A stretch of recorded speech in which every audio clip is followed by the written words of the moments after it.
Did you know Bilbo was in the Matrix? Or at least the reality chip?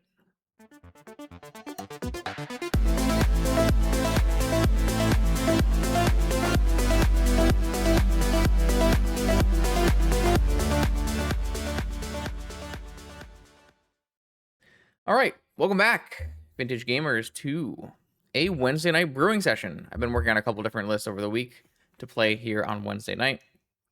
And we're going to go with this one.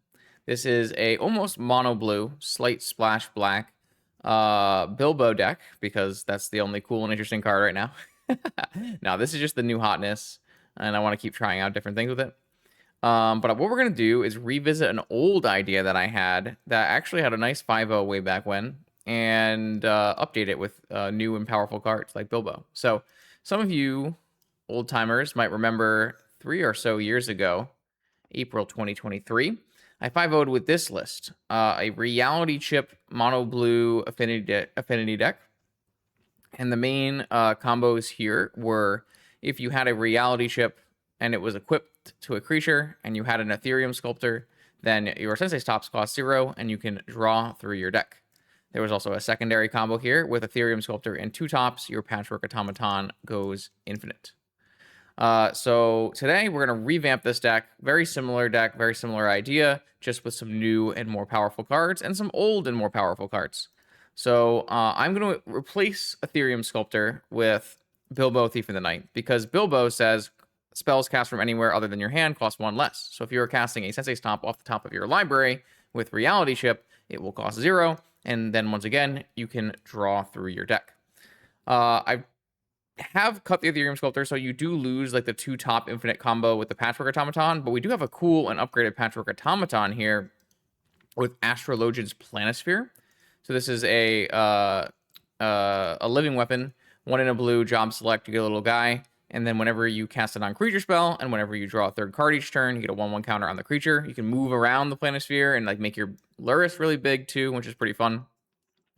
And one of the things you need to do if you're going to play a reality chip deck is have enough creatures to equip, because the reality chip is very low cost to look at the top card of your library, 1 in a blue for an 0/4 legendary artifact creature. But if you reconfigure this and turn it into an equipment and equip it to a creature, then you have a future sight. So it's kind of a little bit of a build your own future sight that works with Lurrus. It's a really powerful card, but it requires a lot going on. The equip cost is fairly high. You need a creature to equip it to. If they remove the creature, this becomes an 0/4 again. So that's why we have the Astrologian Planispheres to go along with our Bilbos and our Lurrus here to have things to equip to. I am going to play the biggest upgrade to this deck since the last time is Stock Up. We're going to get a nice, powerful card draw engine, card selection engine that makes our Bilbo even stronger. Our Bilbo can return the Reality Chip and Planisphere because they're both artifacts. It can also return any kind of spells. So Stock Up is really good here. We're going to play 6 forces to help us survive in the new and improved vintage metagame. 2 Lorien Revealed. And then I was kind of like a little bit weary. I didn't feel like I had enough card draw. And so Crazy Diamond suggested Predict. Predict is a way that we can use the first part of Reality Chip when we don't have it reconfigured. Because we'll know the top part of our library. We also have Sensei's Top to know the top part of our library. So Predict is an old classic here.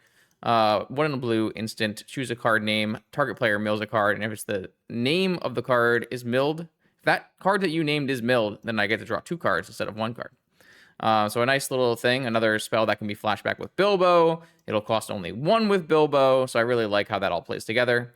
I think the Demonic Tutor Splash makes a lot of sense when you consider Demonic Tutor is one of the absolute best cards with Bilbo, getting Time Walk and usually winning from there.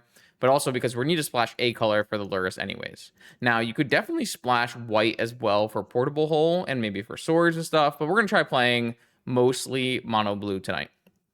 So I have pretty much a full set of artifacts, the full 4 Sensei's Tops, because that's what we're going to do our combo with, Reality Chip, Sensei's Top, and on a creature. But also, like, just having 2 tops together can make really large Planispheres. The Planispheres giving us like an alternative beatdown win condition is really, really nice. So I have 1 bounce spell in the main as a boomerang basics. This way, if it's targeted to our own things, we can draw some cards. And then a bunch more in the board to target opponents' null rods. We definitely don't want to see null rods across the table. But we can win through null rods with like early Planispheres. So we have that going for us. I have chosen not to play a Surveil land. I'm not sure that that's correct. I had multiple times in my testing league where I was really pissed off. I didn't have a Surveil land in my deck to try to like find a card that I can bring back with Lurrus or with Bilbo. But we are trying really hard to play 2-drops on turn 1, and that's kind of the area in which you might choose to play not a Surveil land.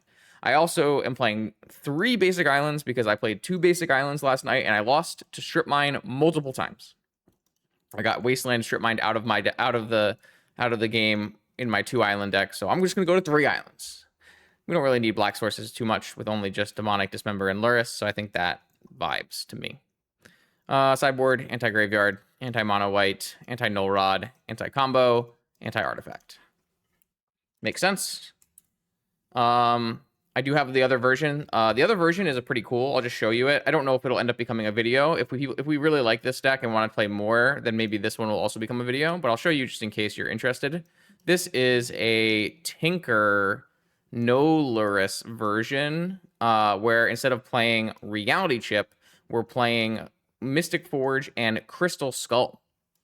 Crystal Skull is a future sight that only casts historic lands and historic spells. I was not the most impressed with this card because it actually doesn't even cast the Flesh Raker. It casts artifacts and Bilbos, which is a little bit less good, but then you do end up with a more powerful top combo with Raker 1 top, 1 Forge and Skull works, Raker 2 tops works. So this deck's a little bit more powerful, but the mana is kind of a freaking mess with Ancient Tombs. And the future sight effect is actually a little bit worse than Reality Chip, in my opinion, because the Reality Chip you can actually cast like stock ups and stuff off it. So this is a different version. Both, like I said, both lists I did a test league and I went 3-2. So I'm going to go with the one that I think is a little bit more interesting, fun, and plays cooler cards. I will see you in round 1 of this Vintage League. Did you know subscribing here on YouTube and following on Twitch are both free ways you can support my vintage content? Okay, welcome to round 1 of our Vintage League here. Everyone say hi to OD. OD says hi, YouTube and Twitch. Well, I think that like every frog deck should have always been playing a Lotus Petal because your best play is always turn 1 frog. And so increasing the number of turn 1 frog plays would make the deck better, but I also don't want frog players to make better decks. So, but yeah, basically, if my deck contains Bilbo, I want a Lotus Petal in it.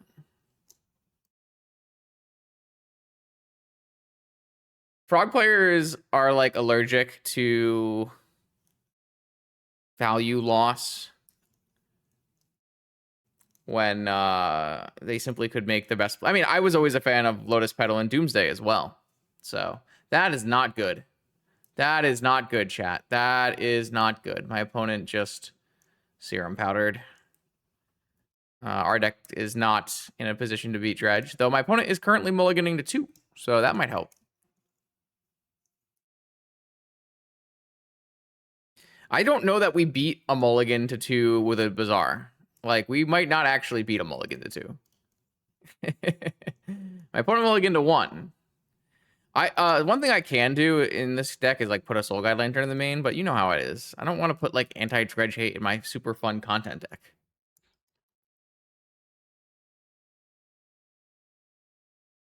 My opponent did mull to 1, and they are taking their time, so I assume... Oh, they powdered.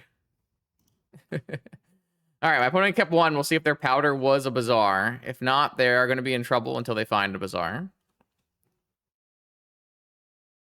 No, I understand. I just simply don't want to play, like, stupid lantern cards in my deck when I'm trying to make fun and interesting content decks. So, like, do people want, like, Reality Chip to be more likely to happen? Or do you want me to have a Soul Guide Lantern in my deck? It's okay. My opponent did not hit the Bazaar. So, that's good. Our hand is, like, so bad against Dredge. It's actively awful. It's really good hand against a lot of decks that don't reveal Lurrus, just not the Dredge one.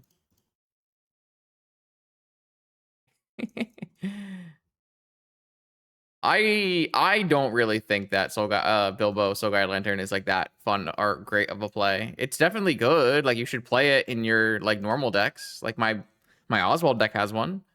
Your Frog deck probably should have one, but like, I don't know. So what do we want to do here? Do I want to cast Predict? Do I want to...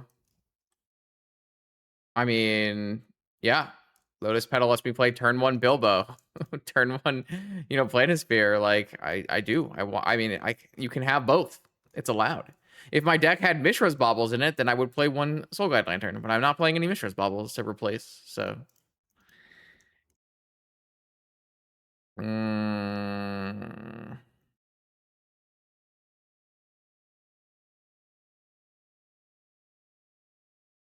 guess I'm milling over a card regardless, but I need to kind of hit like a land or a Mox or something.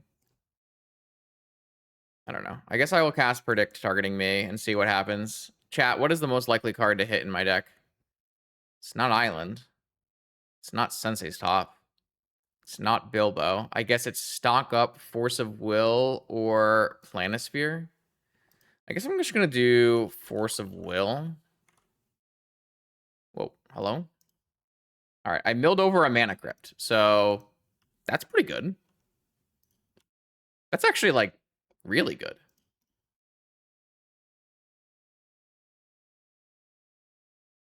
Because now I can Lorien Revealed for a land. And I can play a Bauble, but I don't really need to play a Bauble. I feel like I would rather play a Sensei's Top and spin it. Like, if my opponent has drawn Force Blue card, do I care? I was close. All right, so I have Infinite next turn. It's pretty good. And I have Force Backup. All right, so maybe I could beat Dredge. Would I have beaten Dredge? Let's see. If Dredge had kept a 1-card Bazaar hand, would I have won? I feel like it would have been pretty close. The cool thing here is that if my opponent does have a Force, I can draw into Force. So that's pretty sweet. All right, I'm going to cast Reality Chip, and then I'm going to equip Reality Chip onto the Bilbo. And so from here, cards on the top of my library cost 1 less. I guess if they have a Vigor here, I don't actually counter it because I do have to draw. But it doesn't look like they have it. So now I can draw through my whole library, find Black Lotus, Time Walk.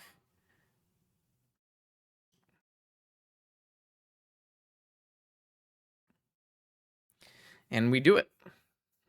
I think the play here would be to draw through your library, get a Planisphere and a Time Walk, and then kill them on the next turn. I chose to like go with more combo oriented stuff rather than playing Volt Key and being boring. So there's no like it's not always going to be deterministic. Sometimes you're just going to draw through your whole deck and have your best 7-card hand after. But as long as you have Time Walk in your deck, it's usually pretty deterministic. All right, so we did win a game where we goldfished. Our opponent did not show up. It's not our opponent's fault. It's just sometimes Dredge mulls down to 0, 1% of the time or something like that. We are bringing in 4 pieces of Graveyard Hate, so that's a plus. And then Flusterstorm is a pretty good protective spell. As for cards that come out, I think we can probably go down on one island. Both of our negations are not good. I don't really see any reason to play Boomerang Basics. Obviously, they can have a Chalice, but if they have a Chalice, we eat that, I think. Probe doesn't seem like it does anything. Mental Misstep, we're not attacking their mana base, so we don't need to hit Noxious Revival. And then we have 7 cards that we're not super happy with coming out. 6 cards we're not super happy with coming out. 6 good cards coming in. And you could always play like Steel Sabotage when you're on the play, because that counters a hollow one and bounces a Chalice, but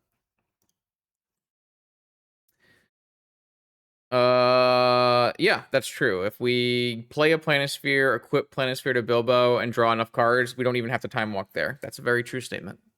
I think Planisphere is actually one of the bigger upgrades to this deck. I used to play a Patchwork Automaton in it, but this card is pretty versatile. It's a big beater. It's a nice to have. That's Sullivan reminded me that I had that one. So this is a Force with a Tormod script. Definitely keeping that. Again, another example, CRK. Would Lotus Petal be good in this hand?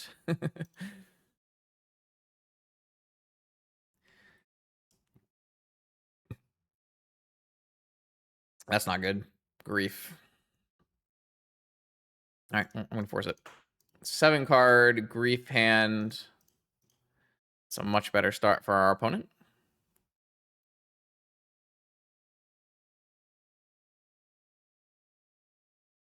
I don't know that Squelcher would actually be good in this hand. Wouldn't it?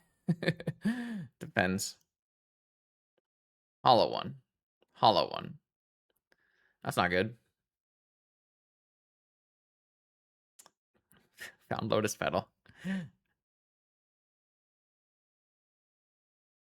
I'm in trouble here.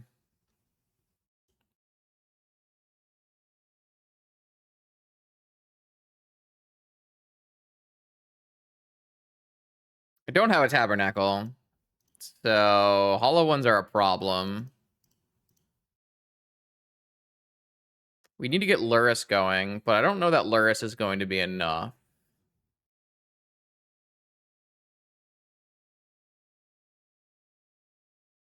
I feel like Lurrus will be too late.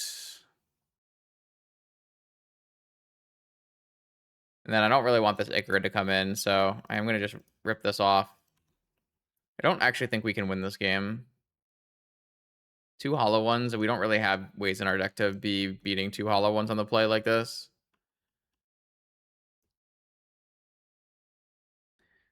We could play Tabernacle on the board, but I really dislike Tabernacle only for hollow one. Like, I don't think the rest of the deck is... Jesus. Amalgam, Icarid, double chill. Okay. I mean, that's pretty good. That just, like, cuts our clock by a whole turn as well. All right. I guess I could hit Ancestral Time Walk. So I guess I will spin down to my 3rd card here and just see. Yeah. All right. I mean, I don't know. That is what it is. I think I will bring in the Steel Sabotage on the play and take out one of the slower cards. Maybe a Predict.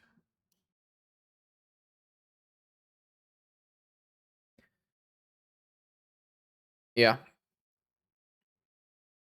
I really don't like playing a Tabernacle in my board unless the metagame has Vine in it. That's kind of the only way you can really get out of a spot like that. Yeah. I mean, have our 3-card combo. We have a piece of Bizarre Hate, and we have an Ancestral Recall. Seems good. I'm gonna try not to get Wastelanded randomly here, so I'm gonna just put the island in play. They kept 7 again, so and they have a force blue card. Looks bad.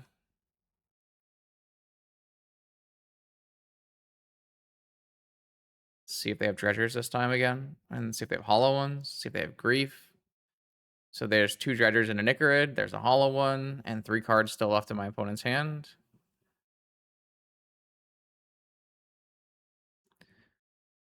Didn't hit a land drop, so we can't play Bilbo here. Have to cast Ancestral to find mana. Looks like they have a counterspell, so we're probably... Oh, no counterspell. Mana Crypt, Lotus Petal.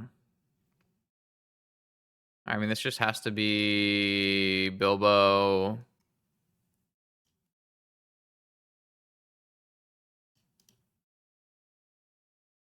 We're just so far away. It costs so much to equip a chip. I feel like it has to be Bilbo.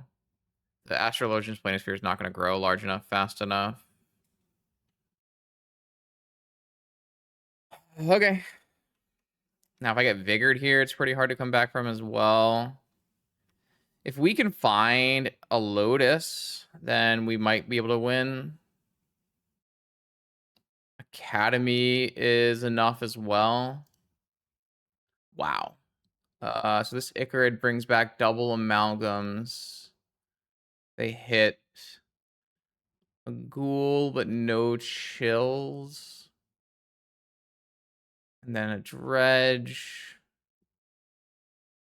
They hit 2 chills and another Icarid.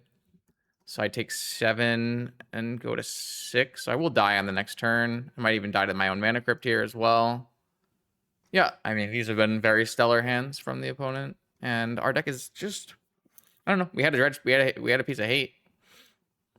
Made them have to have a force in their hand, and they had a force in their hand.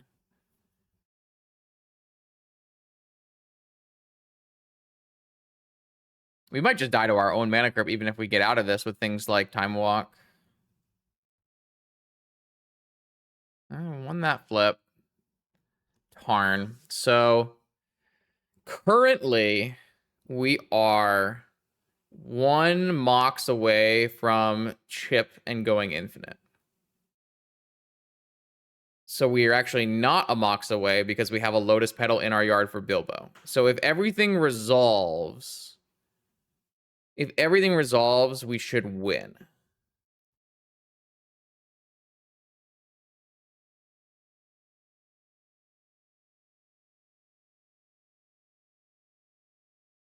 I think we just go for it. I don't have to. Yeah, okay. I forgot about the Lotus Petal giving us +1 mana. Maybe my opponent will like Noxious the Ancestral on top. No. All right, Lotus Petal is +1 mana here.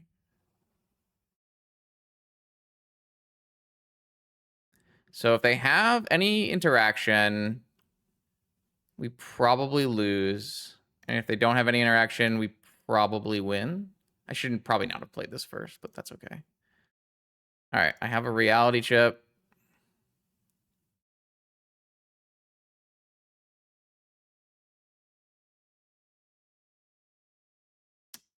I still have an out if they have Force Blue card, bro. That means they've had Force Blue card the whole time because all they've done is Dredge. So I can still win this game if my top card is a Force. I can't win if it's a Flusterstorm. Yeah, so it has to be a Force, and I can't spin.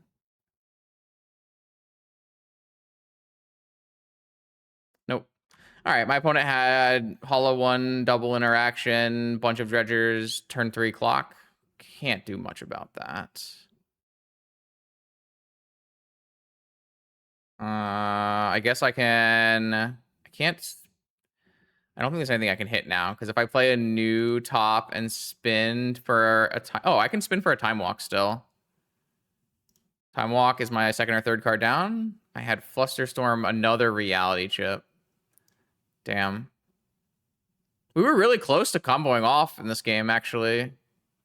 Honestly, kind of an impressive salvage. So this means my opponent chose not to force my Ancestral Recall. If my opponent forced my Ancestral Recall, we would have also lost this pretty badly, right? We would have never hit a second land and we would have just died. So, like, we actually had chances because opponent chose not to force our Ancestral. Okay. This was close. This was very close because if they have nothing here, we draw through our deck, we go for a Black Lotus, we take a Time Walk turn, we can't die to our Mana Crypt, and then from there, we make an infinite Planisphere on our Bilbo and win with an attack. So actually, a pretty great showing. You know, this is a really, I think, an important thing is this match was a loss, right? But this match was really good showing for the deck. And it's important to be able to tell when a match was good and a match was bad, regardless of if you won or lost. Winning and losing is just like byproducts of what happened in the game plus variance, right? And the things that happened in these games looked really good for us. So I'm pretty happy with this. Okay. Unfortunately for you watching on YouTube, and not for my Twitch chat. My Twitch chat seems to love this. We are paired into Dredge again. So yeah, my bad for not including 10 pieces of Graveyard Hate in the main. I should have done that. That's my fault.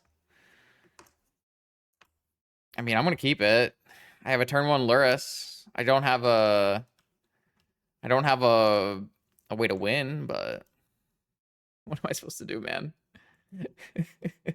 Thank you, Stay Taco, for the prime. I appreciate it. You know what I don't appreciate? The Bazaar in Baghdad. It's just not good for content. What's my opponent gonna take here? Black Lotus? I don't have any good cards, so I'm actually grief proof. You know, maybe they should unrestrict Fantastic Heart so people don't play Dredge anymore, you know? They took my Planisphere and they have a hollow one? That's rude. That's very rude. Ooh, Bilbo. Okay, so first we check and see if they have forces or traps. They have a force, but no. Okay, all right. Hold on. We're playing the game for a turn. So I can go Mana Crypt, Jet, Lotus, Academy, buy Lurrus, Lotus, Bilbo. Okay. I mean, that's pretty good, right? I could buy back the Planisphere, maybe. Okay, what's the way to do this with the least amount of spells being cast? I guess I still have to play my 3 artifacts no matter what, right? Like, no matter what, I'm playing my 3 artifacts out. So I don't have to replay... I still will have to replay Lotus to play Bilbo, right? Or, I mean, I could bounce back my Mana Crypt, maybe? So... Alright, so let's play my 3 artifacts out. And then... 3 mana. I have 9 total mana. I have to spend 6 of it on Lurrus, then I get 2 back. I should have plenty, right? I should have plenty. So I can buy Lurrus.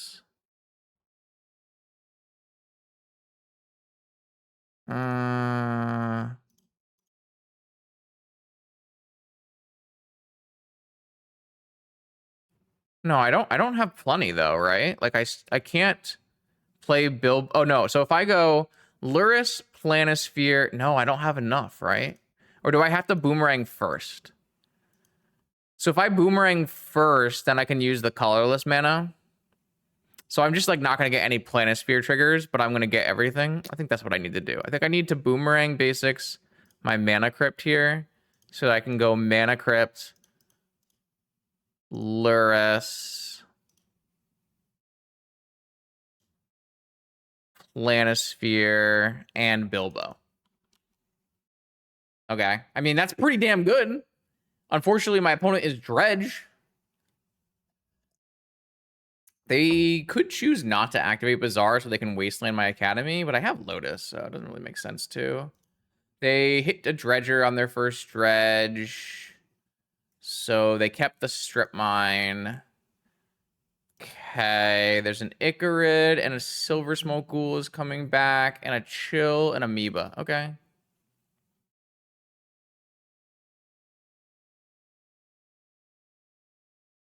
Okay, and the Strip Mine on my Academy. Okay.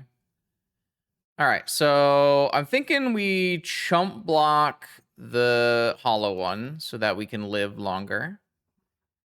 And then we equip the Planisphere to Lurrus to try to get some life gain going here. Because we lost 1 million life to Mana Crypt. Stock up. Okay. Okay. So I could instead not equip Planisphere and stock up and try to go like reality shipping, right? Because I have 3 mana off of Lurrus and 3 mana off of Bilbo if I want. Or I can like flash back, stock up. Am I gonna die? Like I'm gonna die, right? Like if I do that, I'm gonna die probably. How many? There's 1 Icarid. There's 1. Oh, there's only 1 Chill. So maybe we just start by Island stock up.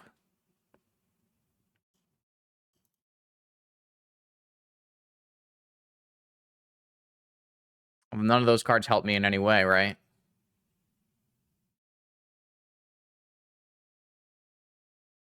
I guess I take stock up Ancestral.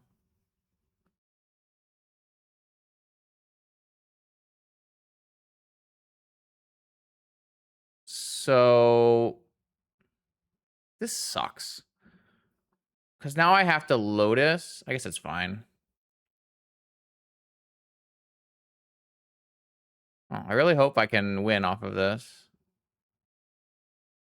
Time Walk? Time Walk! We've got Time Walk! Okay, I think we're good now. So I guess we're recasting Lotus with Bilbo. If we're recasting Lotus with Bilbo, then we just want to cast another stock up, right? Because all we need to do is find... Yeah. Because we're not going to have any blue to cast another Time Walk.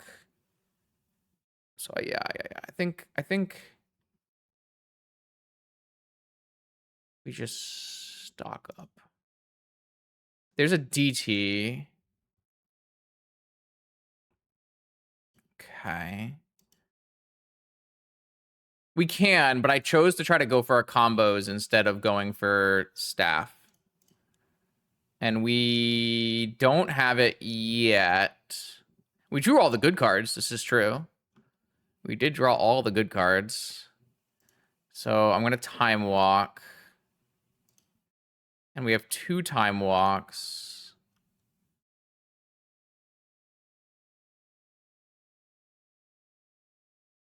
Okay, we have it. We have it. So this is Lotus.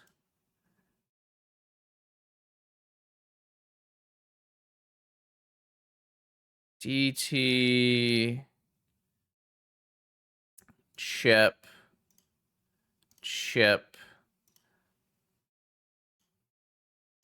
Quip chip. Top. Then I need to hit what? Oh, I need to hit Sapphire to recast Time Walk. It's fine. I'll just draw through my whole deck. Let's just draw through my whole deck.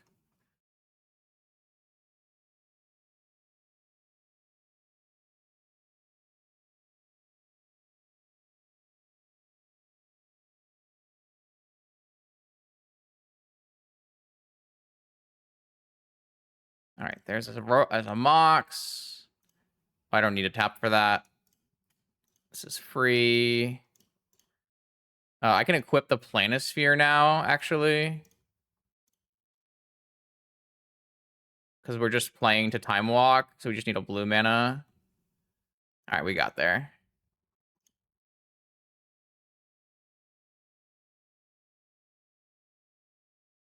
Oh my god. All it takes is drawing Tolarian Academy, Mana Crypt, Ancestral, Time Walk, Black Lotus. If I simply draw all of the restricted cards, I can win with a 3-card stupid combo. I'm a beast. Well, this is also deterministic, not me, because I have another blue source in my deck. This is deterministic.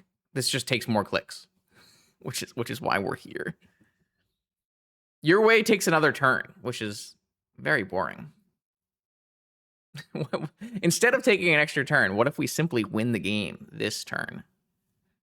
All right, so we beat Dredge in game 1, and our opponent didn't have to mulligan to 0 to do it. So that's a big win for us.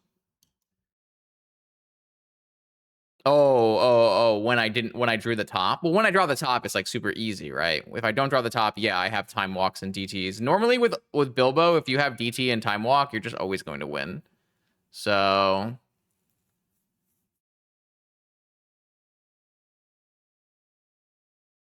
I actually don't need a Time Walk, chat, because I can boomerang basics their Narcomoeba and hit them with like a 50-50 Lurrus as well. So like I don't even need to Time Walk. Anyways, Flusterstorms and the hate pieces are coming in. Negation, Island, Boomerang, Misstep, Probe. Is that what I took out last time?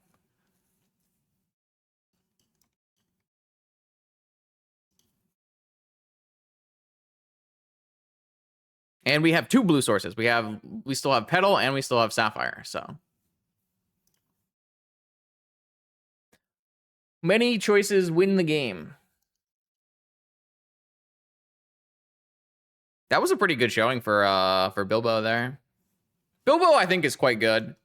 And Bilbo gets better the more good cards you put in your deck. Stock ups, etc. Am I allowed to keep this? I don't think I am, right? I just died to a single grief. That's so frustrating.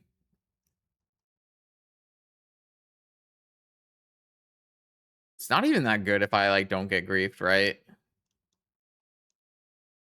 It's, like, fine. Just mulligan this. I don't really like keeping hands that die to just grief.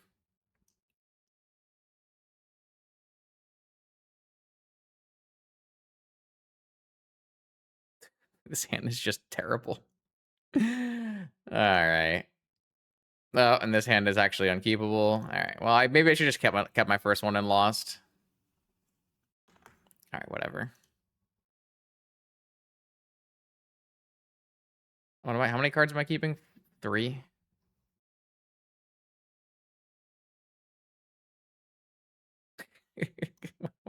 Whatever.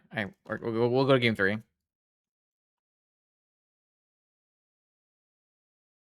Hey, look at that, chat. Look at that. I at least dodged the humiliating take Sapphire and lose. Now I can just lose anyways. Now I can just lose anyways. I think you're supposed to mulligan your first hand. No Dredger, but they have Icarid Amalgam. It's probably good enough.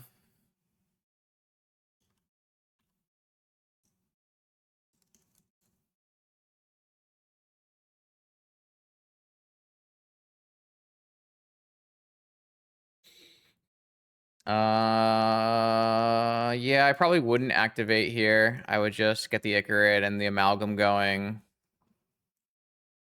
Because their hand doesn't have a Dredger in it, clearly. So they'd have to hit a Dredger there. Well, yeah, I mean, none of my hands did anything. I had to mulligan them. I think I correctly mulliganed my 7, and then all of my other hands were unplayable. It's not my fault. All the amalgams are already back in. We never had a chance, man. We never had a chance in the world. All right, close game. Both teams fought hard. All right, game 3. Now we got the playback. Strategic decision to go on the play in game 3. I love Dredge. What a good time. If only I controlled the ban list. My content would skyrocket in views. With no Dredge around to ruin my beautiful brews, my videos would 10x.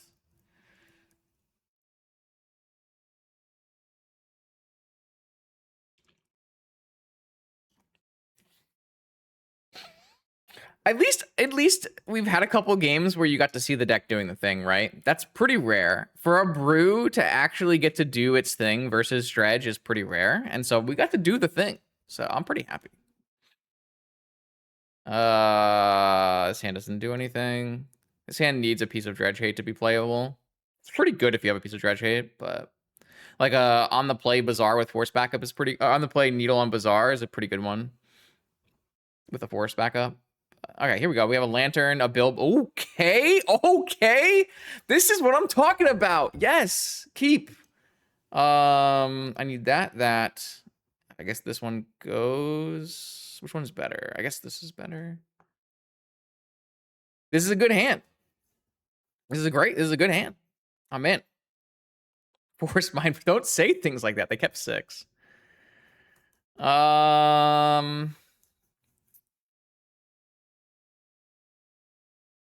No. We can just play Lantern first. I think we're just supposed to play Lantern, then play Lotus, then play Bilbo. Force. Negation. If this was Force of Will, I would let it resolve. Because on the next turn, I could Bilbo it back. But negation means I can't Bilbo it back, so I'm gonna force this.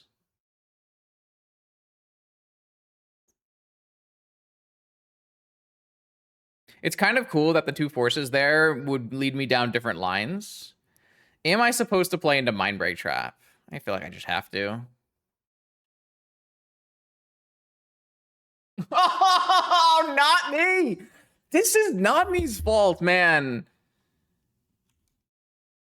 You just brought that into existence. 6-card Bizarre, Force blue card Mindbreak Trap. Come on, man.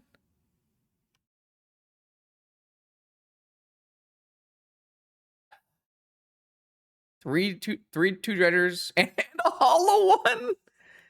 Oh man, I need to hit a mana source here for my Bilbo, please, game, please.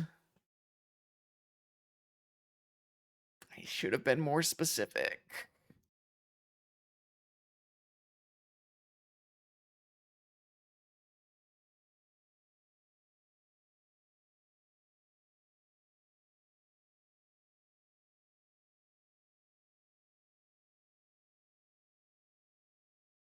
Narcomoeba. That's fine. Just a Narcomoeba is not a big deal. We can wait on this lantern as long as possible. Chat does not want to see me win. You'd think I was Harane's stream. Jesus.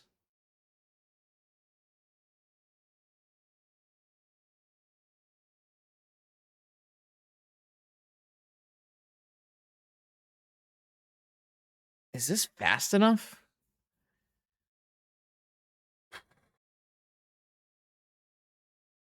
Without Lotus to buy back and get Lurrus? Like, is this even gonna be good enough? Take 5? We don't have removal in our deck, no. I'm not sure this is actually the right play. The problem is I don't have, like, the Lotus to buy back and get Lurrus.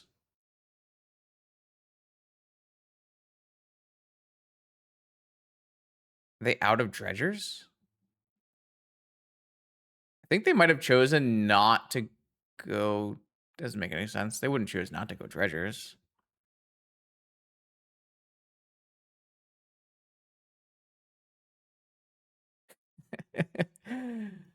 All right. Well, I have Bizarre Lockdown. I just don't think I can beat a hollow one. So I don't know that this does anything. All right, I'm definitely hitting here.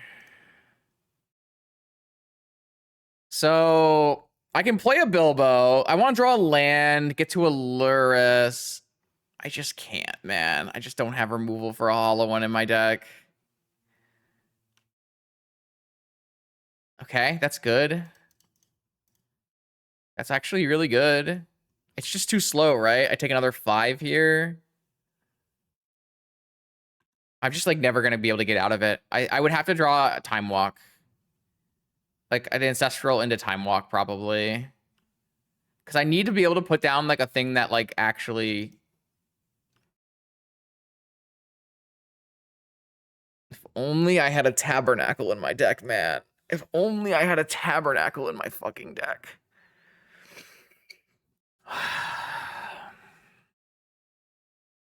I would win this game with a Tabernacle here. All right, so I can DT. I can't. There's no Lotus to DT for. If I had a Lotus, I could DT for Lotus, then DT for Time Walk. Because I have double DT available here. Is there any 2-card combination that lets me win? If I had the Boomerang basics in my deck, if I had the Steel Sabotage in my deck, I didn't bring any of those cards. So I thought I brought in the Steel Sabotage on the play. Was that the last round? That must have been the last round. Because I could definitely go DT for land, DT for... Oh, wait, I can do it. DT for Academy. So if I DT for Academy, DT for Time Walk, that might just do it. That might actually do it, right? Right? That might do it. That might do it here. So DT, Academy.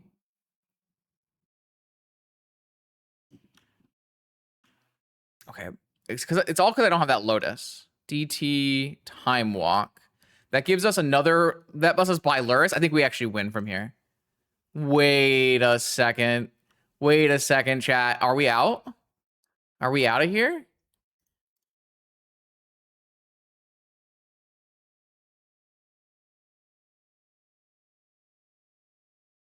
That's not a very good draw. So here I buy Lurrus and I time walk. And then I have Lurrus blocking with Bilbo Lurrus loop, and then I can attack. And okay, I think we're good. So, okay, attack with Bilbo, time walk,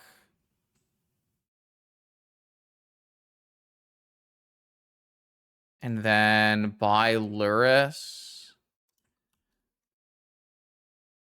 Okay, and then Sapphire. That's a good draw, actually. So can I attack and Lorien revealed? Probably not.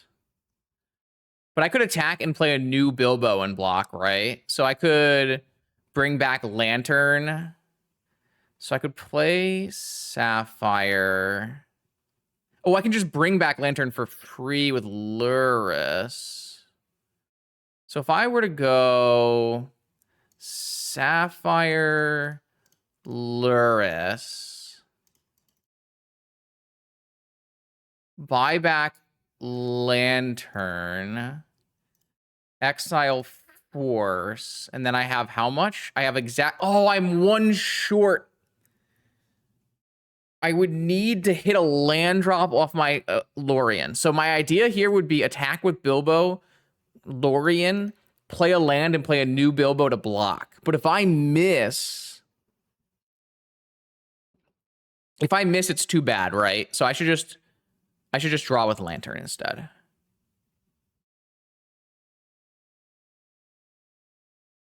That means I would have to exile my Lorien, though. But I have to start blocking anyways, so I'm not going to have the attack anyways. Okay, I'm just going to draw with my Lantern here. I would have hit. I would have hit, man. I would have hit. So do I still want to attack, buy back Lantern? I have to exile...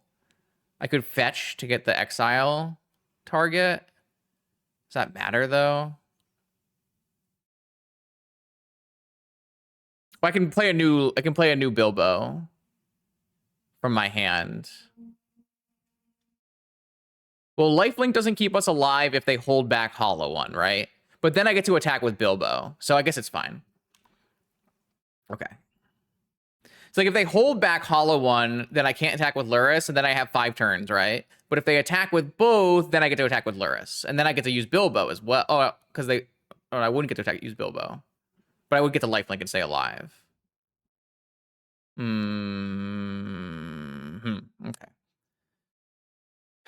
Maybe I should have just attacked and played back Lantern then. This is the classic Lurrus has infinite blocks. Because I can play back my Bilbo every turn.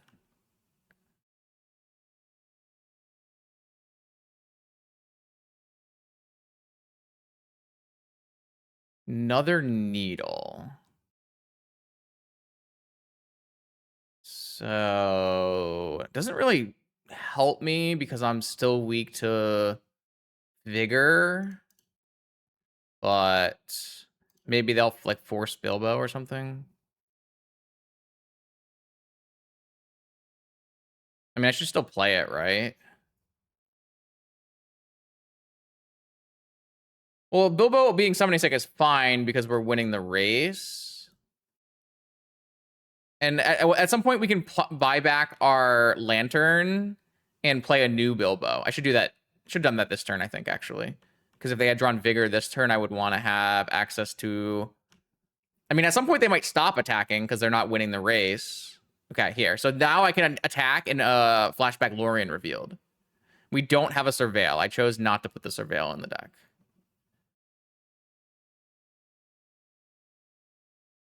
Okay, now we're good. So, I think I'm allowed to... I can just attack first.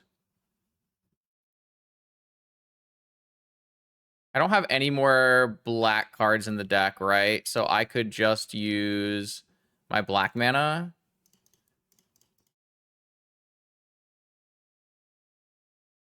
All right. Yeah. Okay.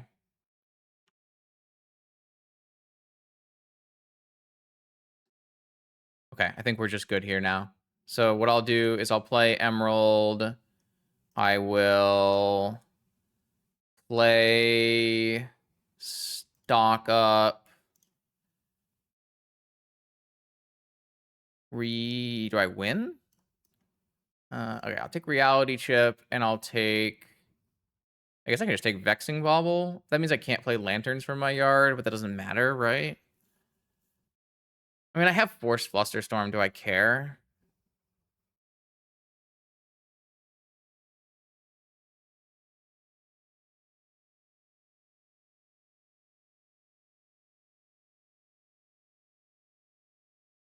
Probably doesn't matter. Probably just take this. I'll just take the Vexing Bauble. Maybe it'll be safer. I don't know. So what I'll do is...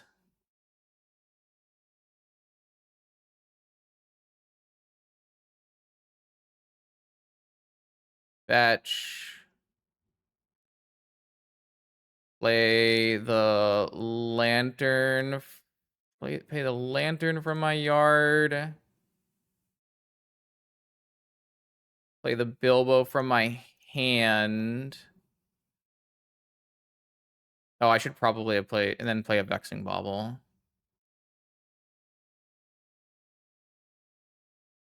Okay, and so now my opponent can't cast any spells.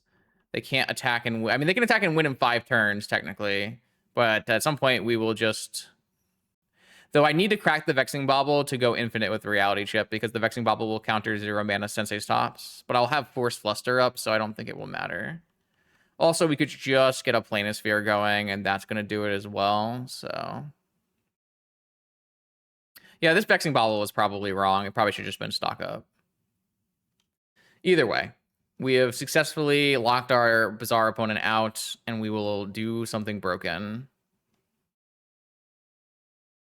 But we will also be able to play off the top as well with our chip next turn here, so... Wow, that was pretty sweet. Okay, here we go. Round 3 now. We are facing a blue matchup. We're up against Shockwave, who plays basically all one of cards except for Force of Will, and inside of like a Tinker, Jace the Mind Sculptor blue deck. So it's usually a fun time. I usually get my Bilbos balanced by him. See what we can do.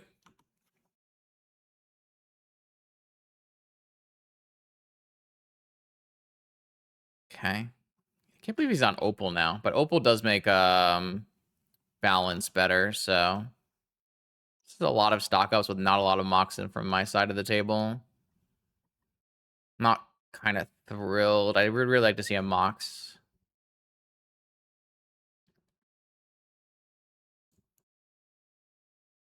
Key. Mox Opal is turned on. This newer, I think the newer version of Shockwave decks are quite a bit better than the older ones. He's on like Tinker, or he's on Volt Key and an Opal, and I think it plays to the deck style a little bit better. I still want to see 4 stock ups in his deck, but that's a Justin problem.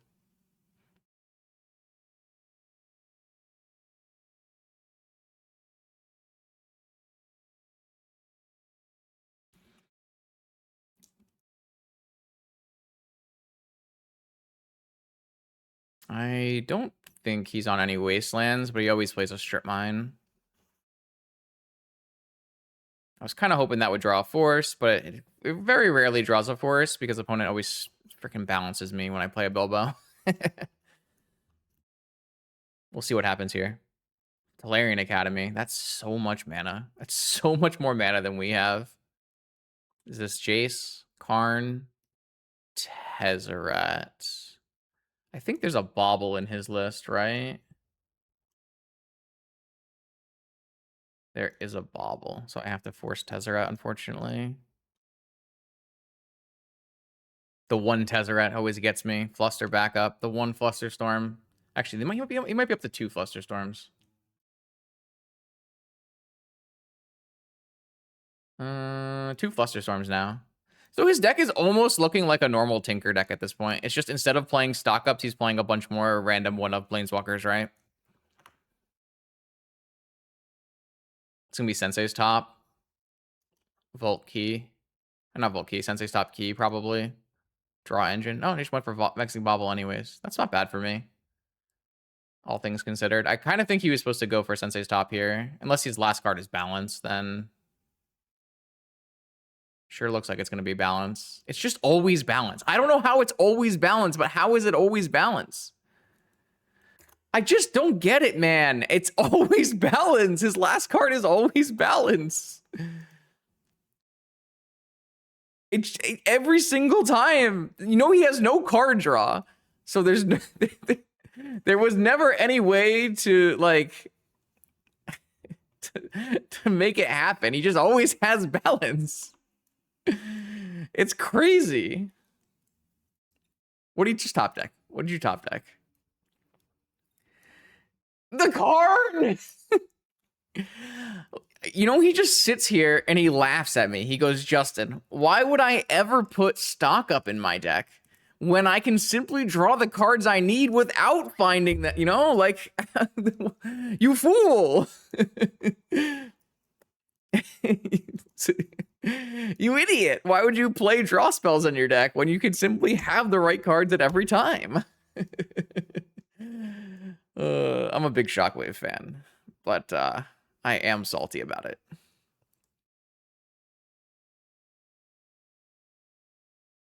It's just like one Mox, Key, exactly turned on Opal, Academy. Balance is my last card. Kill your Bilbo, take your whole hand away. Rip card. I'm just gonna go to the next game, chat. We're very dead from here. Well, he doesn't have any good Tinker target, so it's fine. He just has Volt Key. I'm gonna play the Commandeer. I'm gonna give him a taste of his own medicine. And I think we'll play... I like having a Boomerang basics. I'm actually not that big into Bobble. He's on no negations typically. I guess I'm on the play, so I will keep Bobble. I think the Planisphere is probably not that great. And the Misstep is probably not that great. Though I guess we don't really need a probe, do we? Let's just go with that. Maybe that's silly. I'm not sure. Now I'm going to Commandeer Jace the Mind Sculptor. That's what I'm going to do. Man, where are my Moxen, man? I need some Moxen. Is this a keep? I feel like... I mean, it has Bilbo DT, but it's just so slow. The problem is, when I mulligan this hand and look for like more Moxen hands, he has like all permission hands. But then when I keep this hand, he has like 3 Moxen and plays a Planeswalker on turn 1. You know? I don't know like what I'm supposed to do. Like this hand, like in general, I think it would be generically fine. But it's just against like, but it's just sometimes, I'm going to mulligan this. I'm going to look for something stronger. Just feel like I don't have anything going on here. This is worse. This is the same hand, but worse. I'm going to keep this one. It's fine. It's not that big a deal. Like, this is pretty much the same thing. It's not that bad. I'll just play around a possible wasteland. I don't think there's any wastelands, but...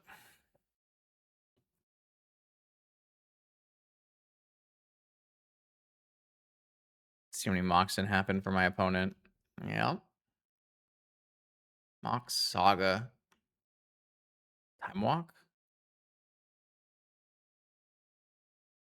It's the same because I don't think that Bilbo DT does anything. Like, I don't think those cards do anything against my opponent's deck if I don't have, like, the time to do them, right? So, like, I have once again hit another hand that doesn't do anything. So, they're both the same. Like, yeah, Bilbo DT stock up are stronger cards. But if they don't matter, then they don't matter, right? I mean, that's the reason I mulliganed the hand, is because I was looking for a hand that does something faster. Because in general, I feel like my opponent's deck is a little bit higher geared. He went for force. Okay. Predict. I think I'm just supposed to get a Planisphere in play. And then see if we can hit a mana so that we can spin and then predict. I guess I could always predict away my Sensei's Top.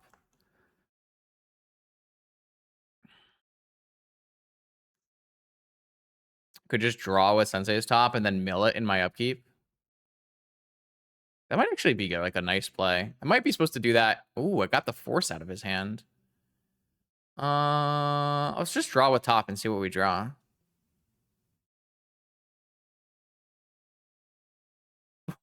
Okay.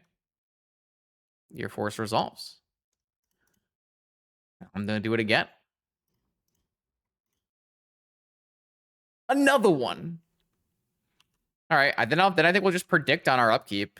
Mill over the Sensei's Top. Draw 2.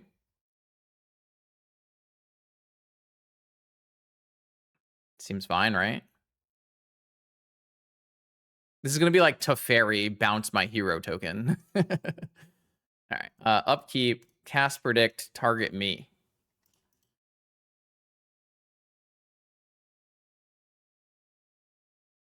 Sensei's Divining Top.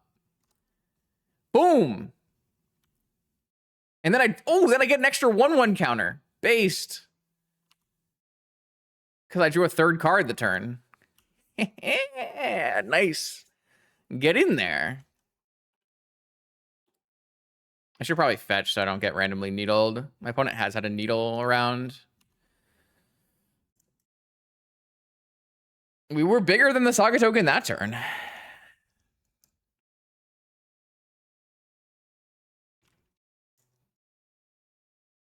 Is he gonna make another one? Another one. All right, now they're bigger than me, but I can get bigger. I can get bigger. It's fine.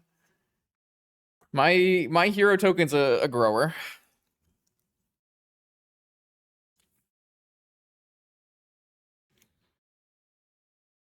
I assume this is Vexing Bauble, right? I guess it could be Black Lotus if he's got like a 4-drop Walker in hand.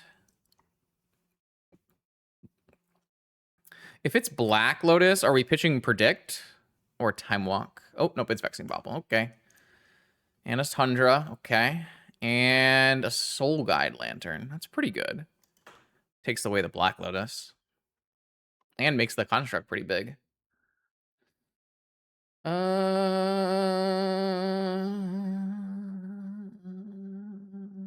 Take 5.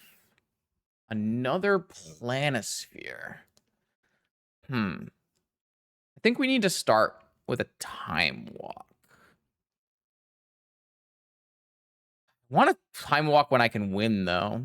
But the problem is, if I Planisphere, I could take lethal. Like, I'd have to block a big construct, possibly. Kind of wanted to hit a land drop there, so I could go Time Walk Predict. I think I have to Time Walk and try to find a good card. Unfortunately, I can't attack here, which is pretty sad.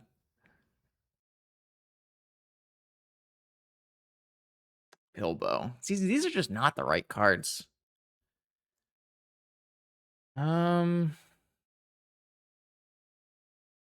mean, I'd love to be able to hold open negation, but I just don't have a big enough board, right?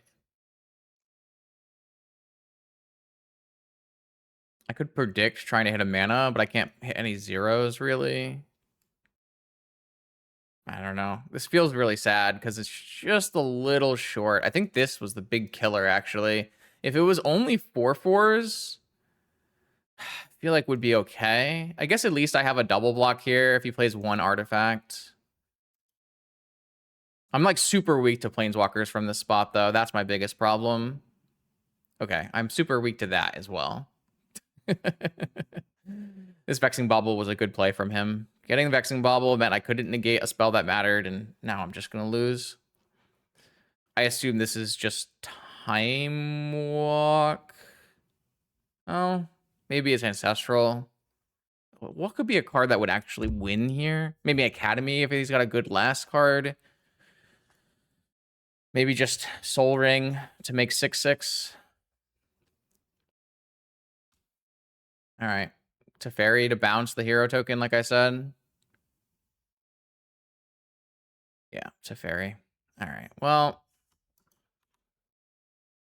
kind of just got bullied by Urza Saga in this game. We had pretty good fighting material for a little while there, but I don't even know what I can hit now because I used my Time Walk.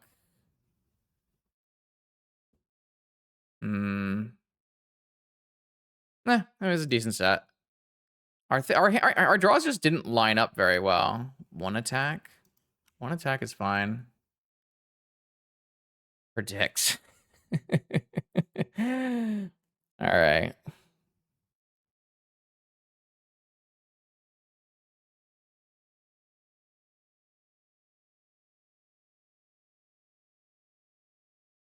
I am going to name Force of Will. I milled over Boomerang Basics? That's actually a card I wanted.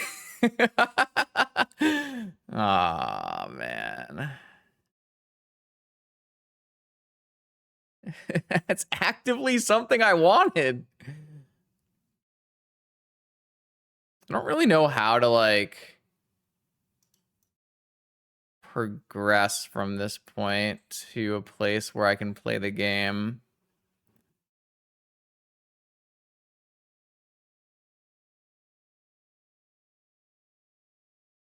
I don't know. I feel like I need to draw 2 cards and have one of them be good, right? I guess I'm just dead to any artifact now. It's fine. Urza Saga. Okay. Like, I think the way I win this game is a Bilbo combo, but the problem is I'll never have enough mana for a Bilbo combo, right? If he plays a spell... No, I have there's a Teferi in play. And he ripped top off the top to kill me. Okay, well, that's pretty brutal. I'm not really sure, though. Like, we had a mulligan strategy there, and it just didn't really work out. Couldn't really find something to work with that was on the same power level. Here we go, round 4. Cat. Show me a cat, baby. Yes! Cat versus cat. When both players reveal a cat, you'll know you'll get a good game of Vintage. 2 cats. Love that. Interesting hand, though. Classic Vexing Bauble, Force of Will hand. We'll probe and see what opponent's doing. And then we'll make our choice from there. If we probe, it resolves, and we hit a Mox. We have some decent, like, Mox Bauble Saga lines. So... if we miss on a Mox, then we play it a little bit slower. We have to choose whether or not we want to bauble or not. It all going to depends on what the hand looks like. Because we do have this Force, but we are up against Lurrus. So sometimes Force is not very good against Lurrus. Let's see what opponent's working with. Opponent has Ancestral Recall, Force, Black Lotus, stock up, land. Well, shit. Well, shit. Maybe we can bait Force. I mean, I don't even know, like, they just have everything. I think if we play Bobble, they're just gonna let it resolve and resolve their Ancestral, right? Oh boy, that's a powerful hand. Let's see. I think we're gonna play Bobble here.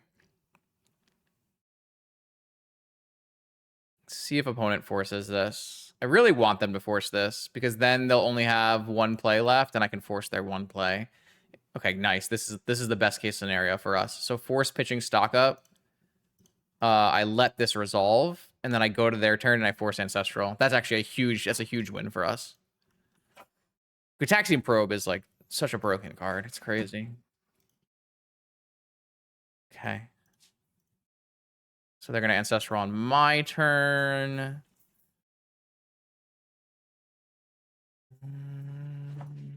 Oh, food delivery.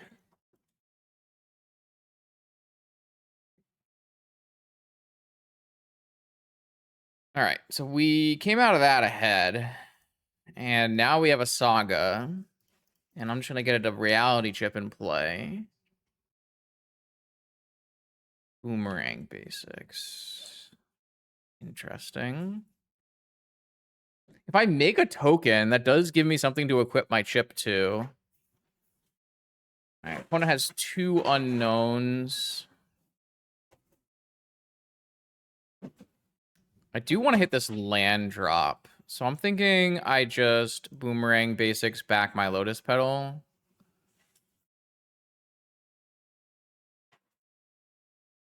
And then replay my Lotus Petal.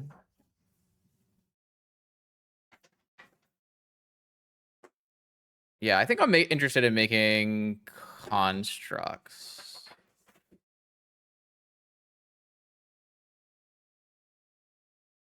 And then we'll see what opponent does. This will be a Surveil land, most likely. Undercity Sewers. Kept a card on top. Oh, thank you. DT. At least we can't get tinkered from here. What do they get with a DT here? They've already ancestraled. Yo, what up, Tom? What do they even get with this DT? Yogwill? If they have a Yogwill, it's pretty good. I don't expect them to have Bowman because they have stock up in their deck, but they could be playing blue-black with like a higher end. It's possible. If they have a Yogwill, like Yogwill, Lotus, Land, Ancestral is pretty good.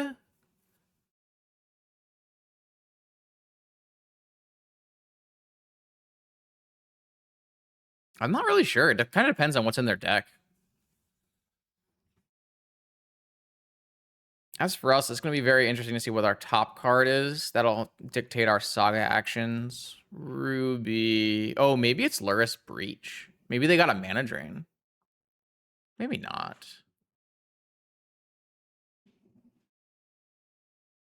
Bilbo. Well, Bilbo means we get Lotus.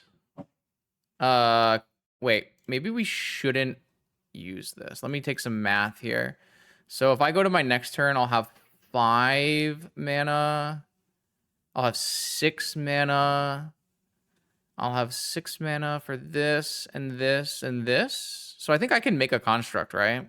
Because I'll have 6 mana and I need 2, 5, 6 exactly. So I can make a construct here. I just shouldn't make a construct with my next one. Because I do have a win here if my opponent didn't get a counter spell.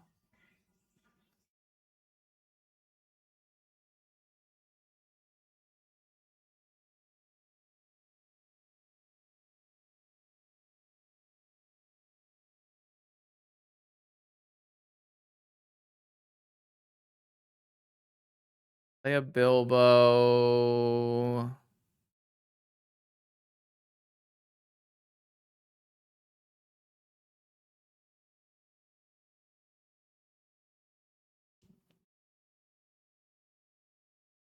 Oh, they have hard cast Mindbreak Trap on my Bilbo? Ah, not that.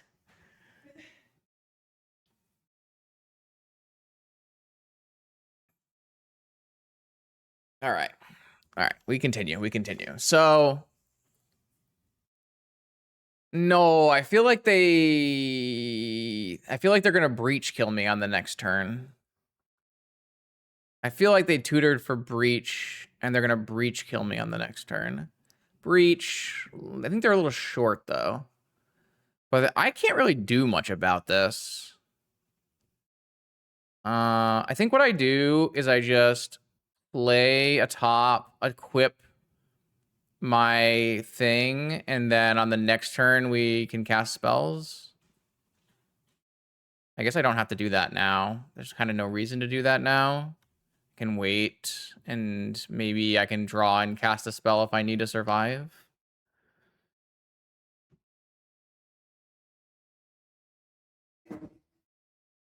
We'll see. I mean, if they have Breach... No, just buy Lurrus. Just buy Lurrus. Okay, we're good. We're good. We're good. We're good. We're good. Okay, so what I'll do now is draw. And then I will... Do I want to equip, or do I want to just cast Predict right now? So if I equip, I can't play this. So I guess I should just cast Predict right now. Predict targeting me.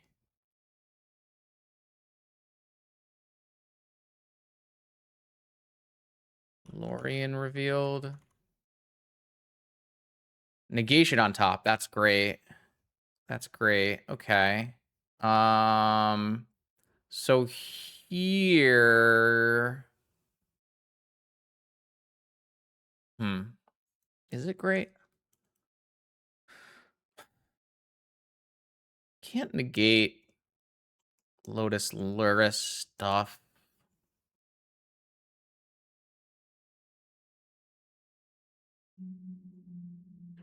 I want a negation, right?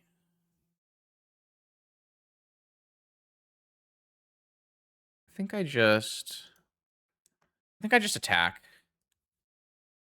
I feel like we want negation. Maybe we don't. Maybe we want to just find something better. I just don't want to die to Breach. I think I'm gonna wait here. I have multiple options. I can draw hard cast negation. I can pitch cast negation. It's just Lurrus Lotus, right? I could negate the Lotus. Do you think negating the Lotus is good? I could draw with my top and pitch cast negation on Lotus. We're ever getting that out of the equation. Can't really attack and win unless I Planisphere. I want to kind of keep my Lurrus for my next turn's reality chipping. I think I like draw, pitch, cast, negation. And maybe that's wrong, but another, yeah, okay. Not another top, that's the top. I feel like 3 mana is better than a Planisphere. I don't know if that's true or not. I also could go Lurrus. I guess I should probably go Lurrus, right? Oh, my opponent forced back pitching Mindbreak Trap. Does that mean we're gonna die? What does that mean? Okay, so they have a Lotus. Do we want to draw a Sensei Stop? Yes, I do. Another Planisphere. Let's fetch that away. Jet. So I can buy and play Lurrus and Lotus back, and then equip and play Jet and play top. Or I could just equip my construct with my reality chip, play top off the play Jet off the top. I feel like Lurrus here doesn't do anything. I feel like I would rather just get my future sight in play, cast Jet, play my 3 land, cast Emerald. Let's go! I can't cast that without cracking my Lotus. That's fine. Crack Lotus, cast Ancestral. They have a negation as their last card? Okay. Cast negation off the top.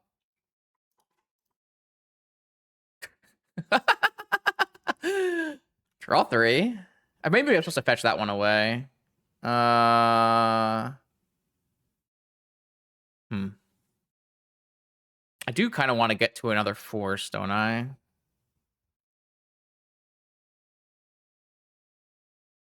I feel like I fetched that one away.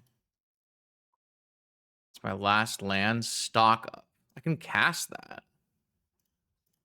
I mean, just a Future Sight on its own is pretty damn good. I found Force. And Sapphire or Stock Up. I don't think I need Stock Up at this point. Oh, Academy next turn. I can't. Oh, I can almost make a lethal attacker. Does this win the race? I put them to 2, they go to 5. Yeah, this does win the race. Let's go. Okay, okay. That turn was awesome. That was just a natural Future Sight. That worked pretty well. Would they draw Stock Up?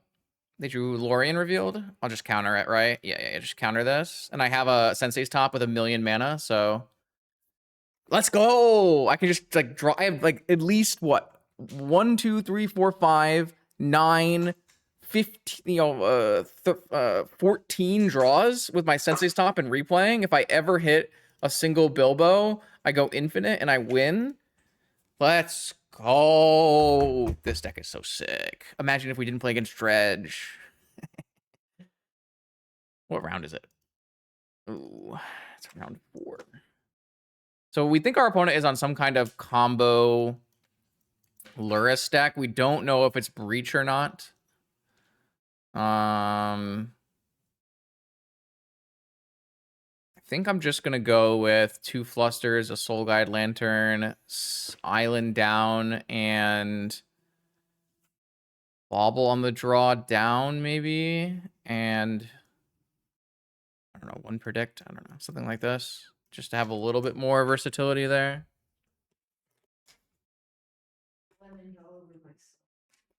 I don't recommend that.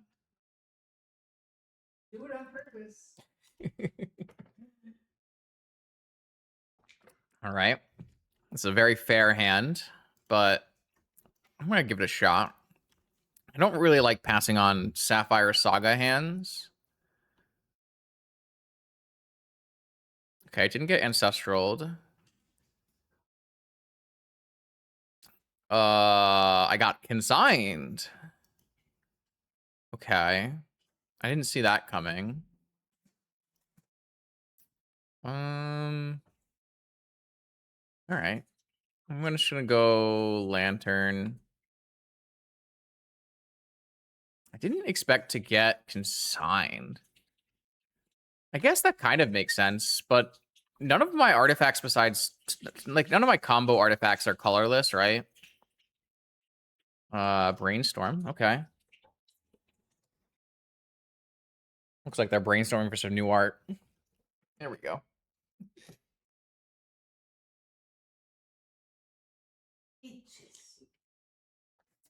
All right, fetch land makes sense. Let's go to my next turn. Ancestral Recall. I think I would rather start to get some pressure here. These Planispheres can get pretty big if we're both, throwing spells back and forth. So I'm a little interested in getting that in play. Hopefully my opponent is on Breach and this Lantern is a little deterrent, but they might not be.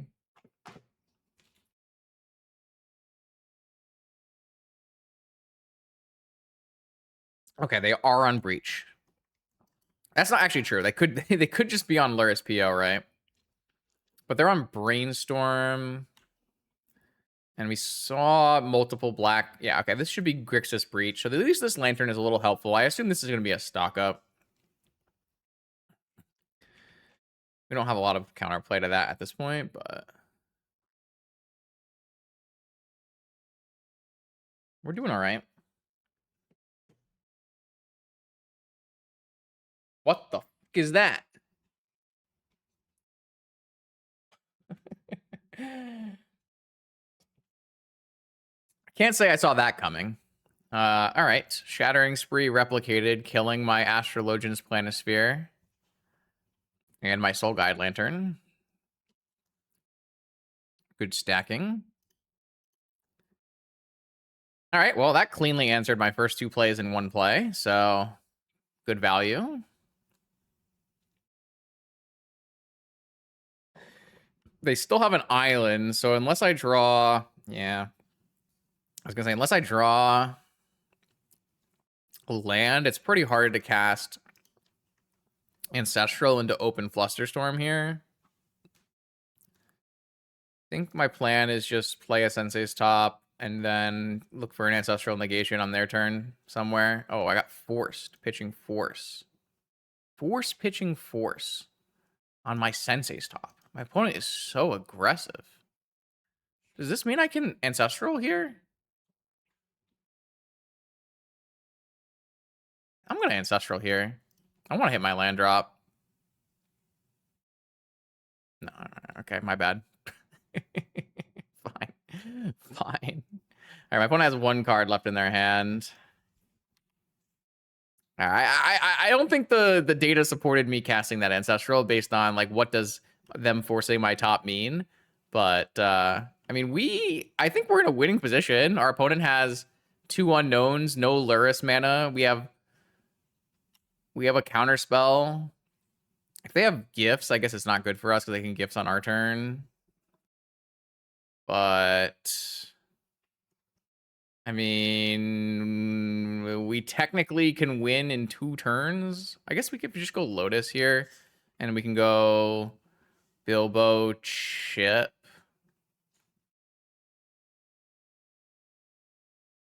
What about Sapphire? No. The problem is I can't equip this chip if I go Lotus. What do we get here? I guess we could go Lotus and hold up Hardcast Negation and play Bilbo.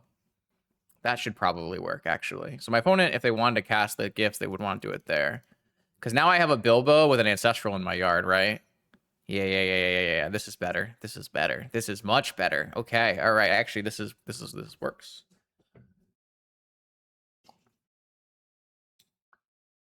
Force.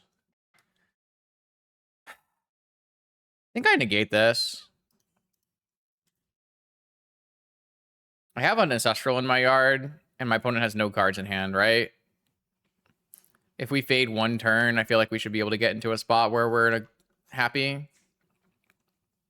As long as they don't hit like Ancestral, stock up. Gifts. They're buying Lurrus, I assume. Yeah. That's true. We could play Lotus and play this. If we hit a land, we could actually get really big. I think I would rather try to find interaction. True or false? If I go Lotus, I can go Chip Predict or Chip Planisphere. Maybe that's better.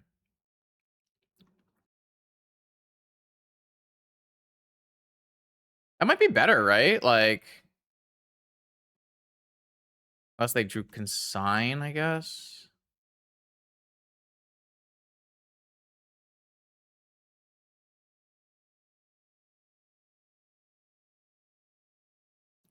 I got drained. Okay. Let me predict myself. I guess I could just play Planisphere. It just doesn't... Yeah, maybe I should just play Planisphere. All right, so they have a Lurrus in hand. They have 2 mana off drain coming. We just need to dodge gifts, basically, and stock ups and stuff. Like, we kind of want them to draw mana drains and garbage cards like mana drain.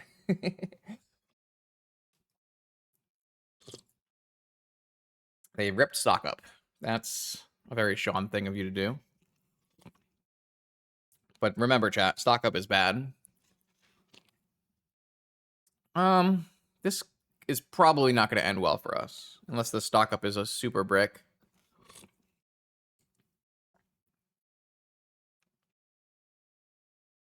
All right, if that's Lorien revealed, I think that's okay. They could also cycle Lorien revealed and play their Lurrus if they want.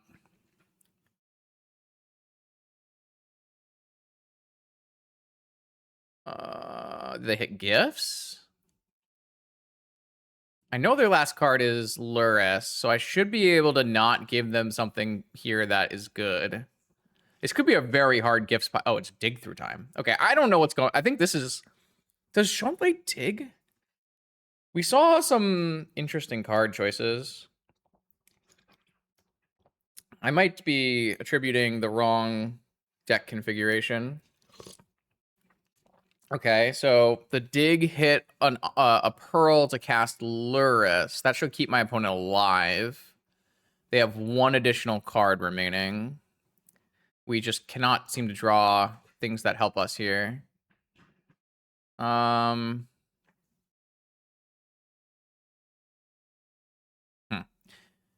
it could be Discover End version. That is the more winning version. That's true. I could buy back Soul Guide Lantern. I could Ancestral Recall. I could Lotus. I could play Reality Chip. I think my play is attack with Lurrus, cast Ancestral Recall. I feel like that's the best card. And then I'm not going to attack with this hero token. I'm going to leave it back so they can't attack with Lurrus. And then I can try to make like a winning attack on a future turn.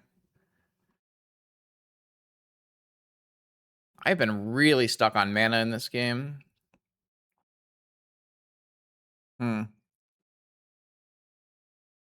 We are in a dangerous place now.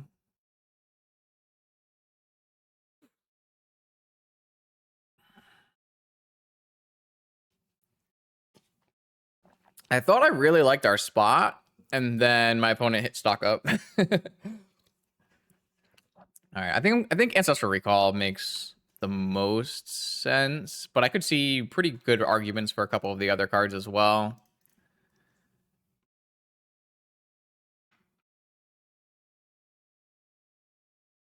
Yes, this is what I wanted. Force and extra stuff. Yes, this is exactly what I wanted to see here.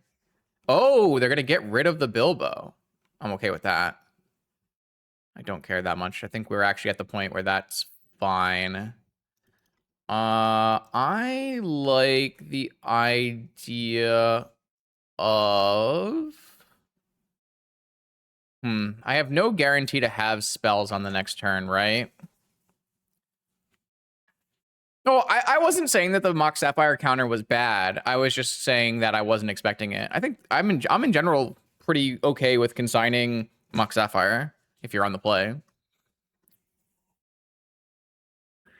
So I don't have a Surveil in my deck. I would love to have a Surveil, but I chose not to play it for a couple different reasons. So maybe I should have attacked with the hero, I guess. I don't know.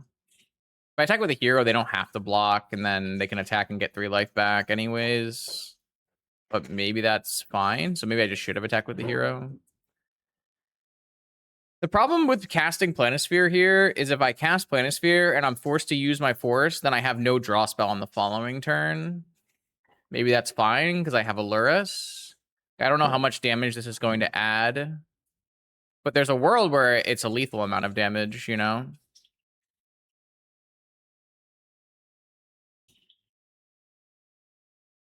All right, so especially because this is 7 and like 1 spell is lethal. So if I force, I actually have lethal off a mana crypt flip. So that's actually quite good. Ancestral Recall. All right, well, I just have to hope that my opponent's last card doesn't hurt me because I'm just going to force this and see if I win.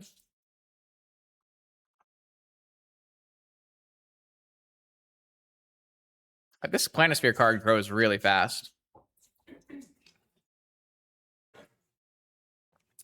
It's a classic NYSE tech from the DMV group. All right, that was a great game. GG's. GG's to my opponent. I tried to type in chat there, but it looks like it bugged out. All right, here we go. Round 5. Can we get our 3-2 money back? Our pity chest. That's a good hand. I'm in. I am in.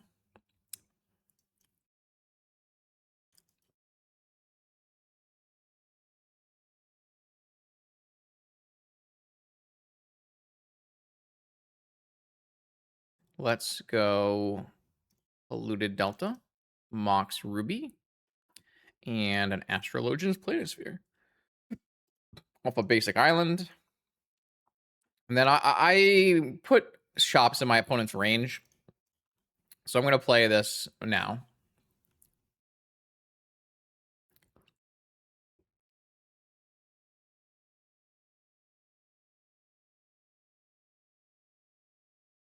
Workshop. But is it combo or is it sphere? Defense grid. Okay. Raker or Jewel. We can hold up 3 mana and force still, so no problem. If we can hit a land or a Mox, even better, a Mox on our next turn, then we can play Planisphere, Mox, and then hold open force and try to beat down in time. We'll see if it works. Needle. Sure. So definitely Raker Shops then. Don't really care about them needling equip here. So they might needle Sensei's Top. But if they're Raker, then they don't really want to. They needle Flooded Strand. It's interesting. Haircut on Friday. Looks good. It's too long. It's time to go.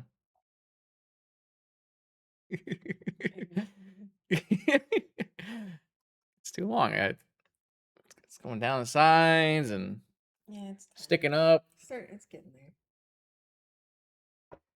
All right. I would like to see Mox here. That works too. I will cast Time Walk because again, I want to be able to hold up in 3 mana to force on the next turn. Obviously, I'd like to Time Walk when I have my maximum power in play. God, we are not hitting. Oh. I think I mean, like,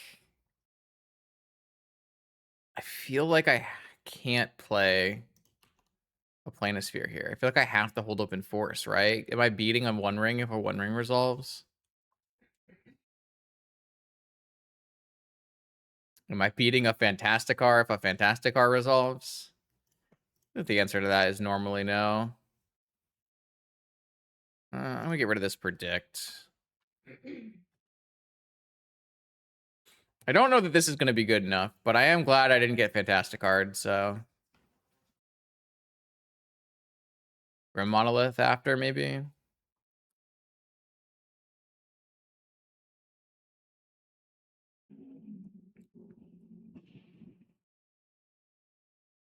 Manifold Key.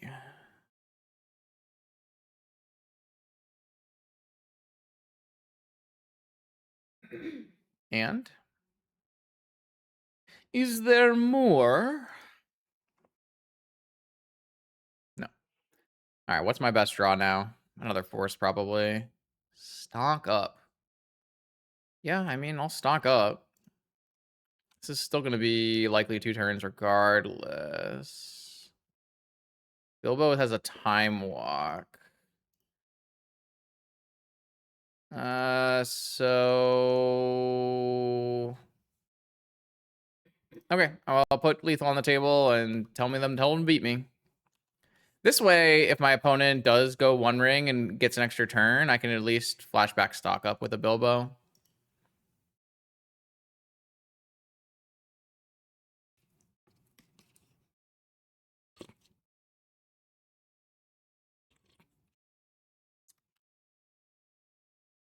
Shields are down. Raker. Soul Ring. Now my Bilbo can die.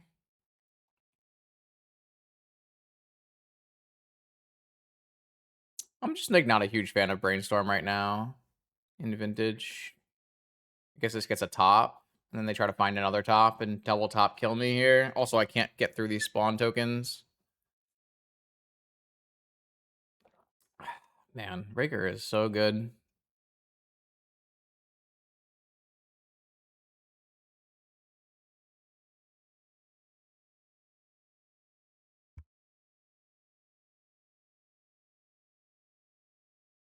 It draws cards. but I have a future sight effect to know my top card. I have a Sensei Stop, 4 Sensei Stops to know my top card. And then it flashes back with Bilbo for 1 blue. Just seems like a good draw spell in the context of what we're trying to do. Opponent is drawing an extra card with their top and their key.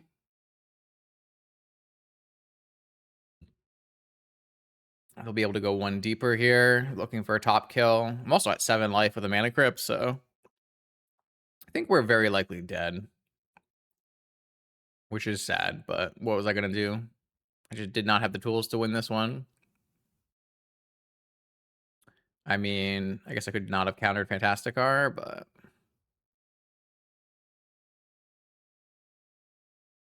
Raker Sensei's top is just a hell of a combo.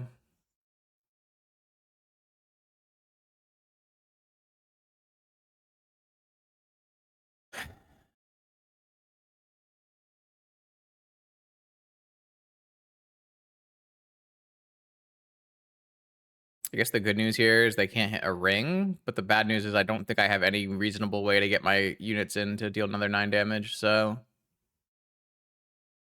I don't know that it matters very much. They did hit something that they want. Another Raker, maybe? That's actually, I think, worse. Though it might actually put me to 1.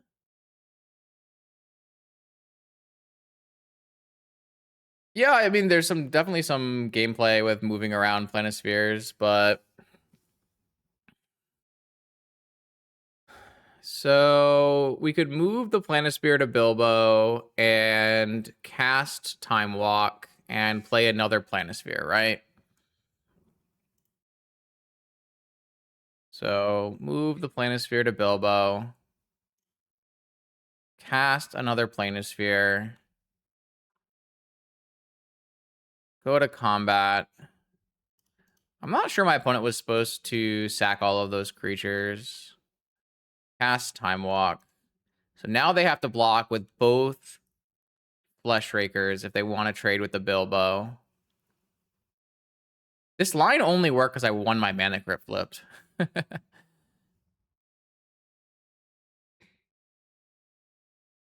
gonna have to chump with these Rakers though, right? We might get there.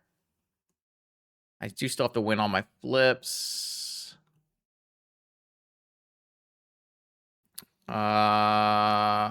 So I play a Planisphere, I play a stock up from my yard, and I need 1 more spell. If I had won the crypt flip, I would have won the game.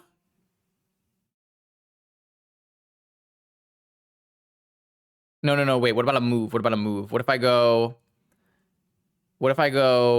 play a Planisphere, move my Astrologian? I'm 1 mana short. I would need a land drop. I actually, if I won both crypt flips, I deterministically win the game. But now I need to win another crypt flip, right? Because so what if I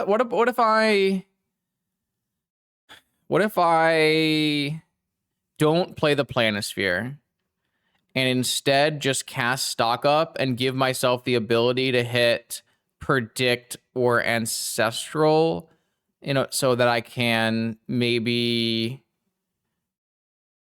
cast 2 spells somehow. I can't cast 2 spells though, because everything is always going to use double blue, and I don't have a 3rd blue. These force draws ended up being the worst possible draws because I lost the crypt flip, and so I can't cast them. But if I could cast them on myself here, I would win, because I would have 5 damage on all of my creatures. I haven't lost because I would have to lose my next crypt flip, or they have to kill me on their next turn. Okay, so in that case, I think we attack and cast stock up.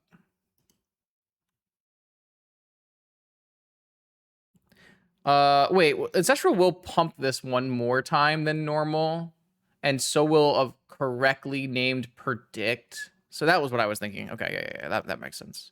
I was thinking something about that, and then I let that go. And you brought it back up, and that is correct. All right, I'm casting stock up. I did not find Ancestral. I did find a negation. Okay, so my opponent has to block here and here. They're going to go to 2, and then I can pass with the ability to negate the top card, but they still have double top. So I still need to win my crypt flip no matter what.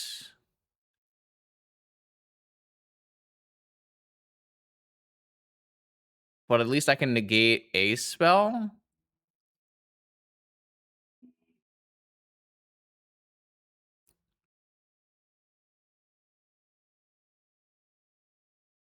Damn, I actually was in a really... This card is so strong. At just attacking, like, it's a big old blue Tarmogoyf.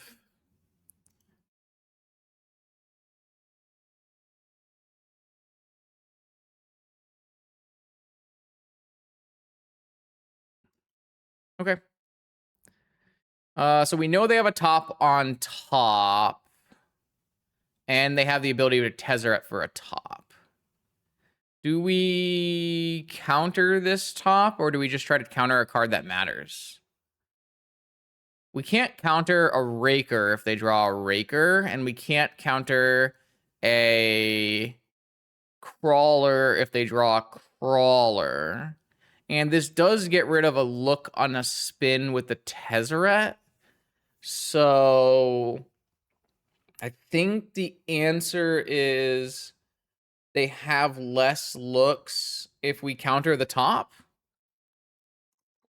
The first top, because they won't have a they won't have a be able to search. Yeah, I think so. I think we just counter the first top. And then we say, can you beat us? And then if they can't beat us, we say, can we win another crypt flip? Man, we were so close there. Time Walk, Bilbo, Planisphere. It's all really powerful. Here we go. Spin the top. They've got spin the top, they've got key, and they've got a bunch of mana.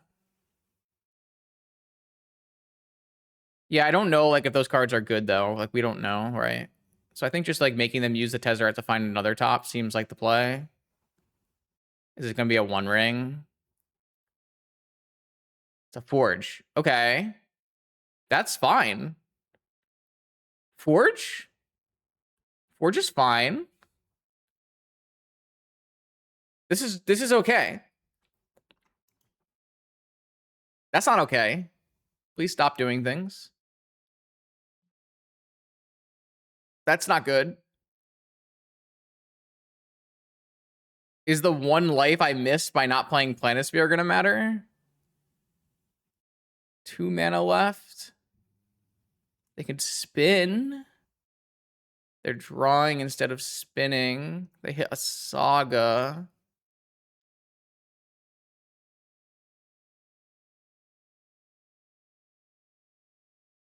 Now they can't hit Academy. They've already used Tezzeret. They'd have to hit like a Lotus here. No!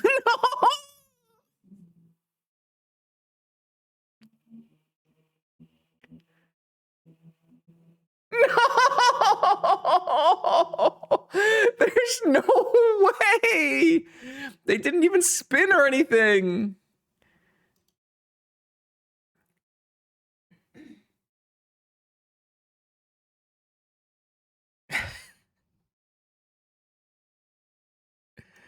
That's crazy. I lost the crypt flip anyways. It's fine. I lost the crypt flip anyways. All right. Well, I'm going to bring in Needles. Those are really good here. I'm going to bring in Hercules, Commandeer, Still Sabotage. I'm going to bring in Boomerang Basics as well. I'm going to take out Island, Bobble, Probe, Predict.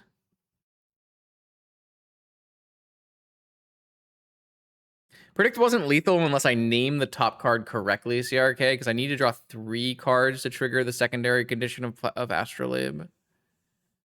I don't know how to fit all of these cards in my deck. I guess maybe I just like don't deal with this Predict nonsense. I don't actually think Planispheres are like typically good because I don't get to counter enough. Like I might be actually supposed to play Dismembers so that I can actually get my creatures through. I guess if a Raker resolves, like it's really bad for me regardless. I guess the Circle's Recall is not very good. Let's play some Dismembers instead. Just do something like this. I don't know. This might be going too far. This might be overboarding because all cards have text against shops. I don't know.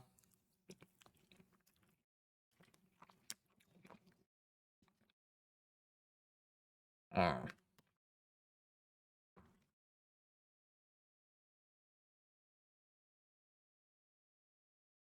I don't know.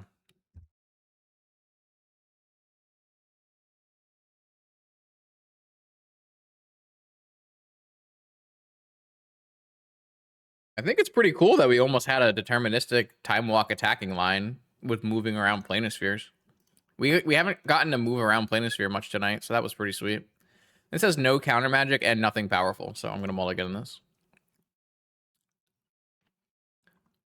I'm keeping this, but I'm not thrilled about it.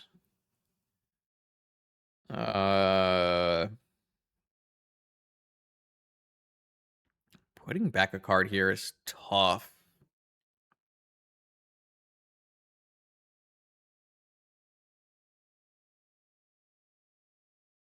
I feel like we have to put back a mana.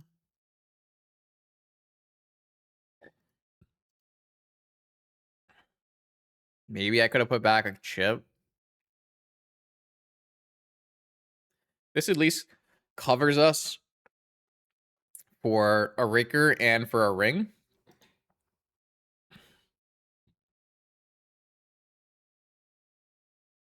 Maybe I should have more Commandeers in my deck. Grim Monolith. Flush Raker. Tezzeret. Key.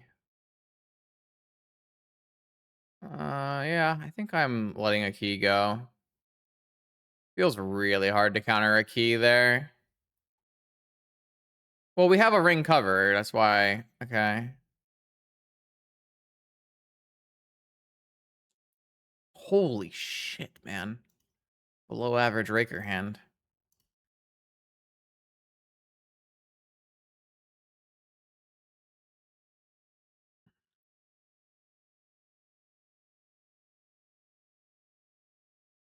All right, well, we lived. Living is good. Probably one of our best draws.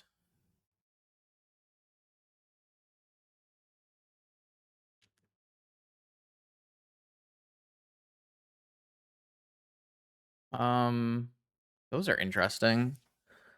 I think I like Fetch Land Misstep. It's like weak against a second Raker, but it gives us coverage on top key and progresses our mana. It's not like we have a null rod that we can DT for. So I think this is good. Try to Surveil Land again. I think this deck probably should just have a Surveil Land. I think every blue deck should have a Surveil Land. Surveil Land's just so broken. Spin top. Makes sense.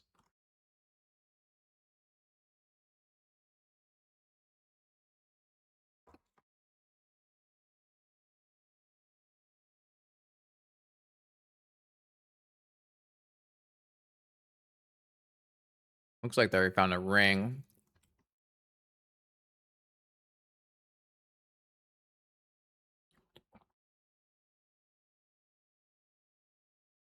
Yeah, I mean, don't think I'm letting that resolve.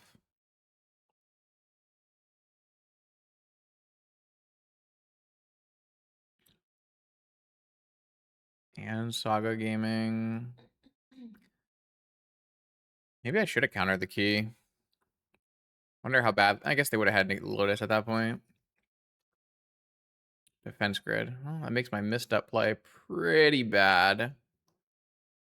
But I guess they could have played that first, and it would have been a lot worse for me, so...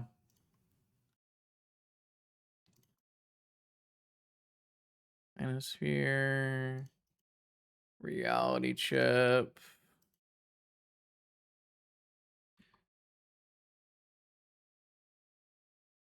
Okay.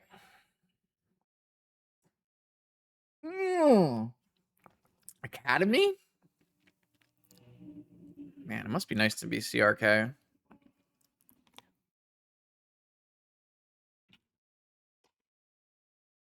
think we're dead here. Can't imagine we're coming back from this spot.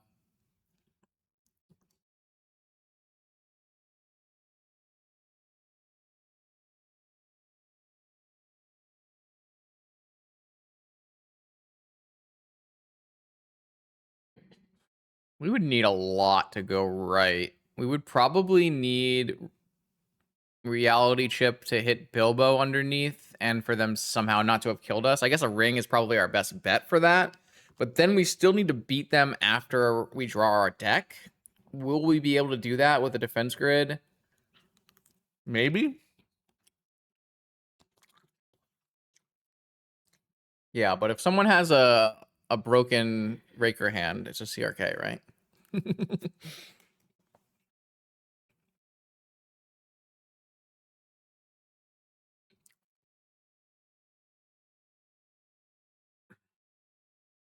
I'm not really sure how we're getting out of this.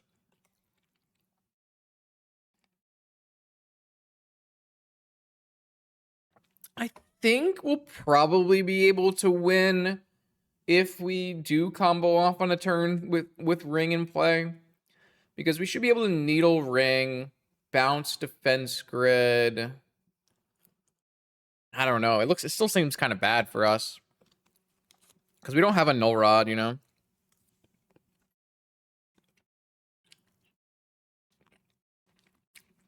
It's tough trying to be a Lurrus artifact combo deck because you don't get access to Hull Breacher and you don't get access to null rod. So like, how do you beat artifact combo?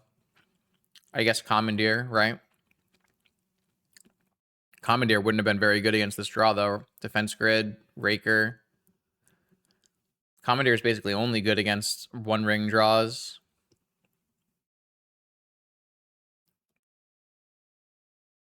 Okay. Construct top. Pass. Okay. Come on, baby. Bilbo on top. Bilbo on top. Let's go! Just that we drew it up, chat. With defense grid protection. Oh wait, we don't have a Sensei's top. We're not actually infinite yet. We need a Sensei's top underneath our Bilbo as well. Is that asking for too much? Let's find out. Let's find out. No, I ran out of blue mana. No. Sad. We tried. We really tried. I thought I had it for a second, then I'm like, wait a second, I have a 3-card combo in my deck. Whoops. Silly me.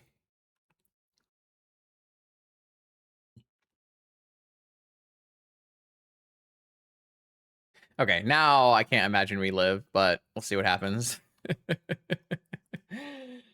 We did have 4 tops, you know? Yeah, you can play opals. I was just trying to like not get screwed over too hard. I know there's like you can only play so many magic cards in your deck as well. I mean, if they go for like constructs and stuff instead of like good cards, we might be okay. I don't know that matters because they have about infinite mana, so they probably can make constructs and still kill me. But you know, maybe we'll get a turn. Maybe they'll go 1 ring, pass.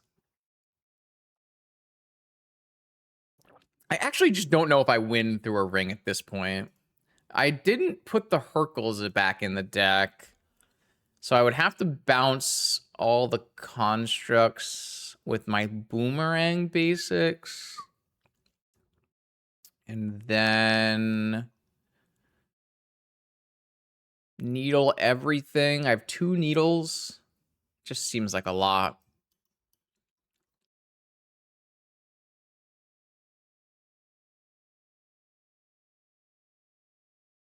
Another key. I mean, we're not dead yet, and I think we're in a really good spot if they just like attack with construct and pass. If it's just construct, we have an active reality chip future sight with a Bilbo in play, with a stocked up yard. We can easily boomerang basics one of the things. I'm not ready to throw in the towel yet. I feel like there's outs here. I will say I have to take back the CRK title from our opponent because they must have missed horribly here, right? Like, they looked at a lot of cards with Sensei's top, and they have not produced anything that destroys us. I pronounce my opponent unlucky.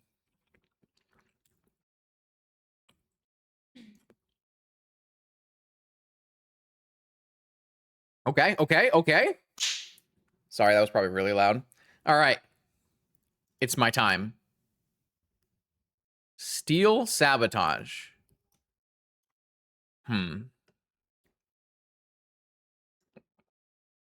Yeah, I can bounce both constructs, but I do need to win. So I don't have enough blue mana, really. I might attack with... I can't really suicide Bilbo either, though. They can technically have Mindbreak Trap here with Black Lotus.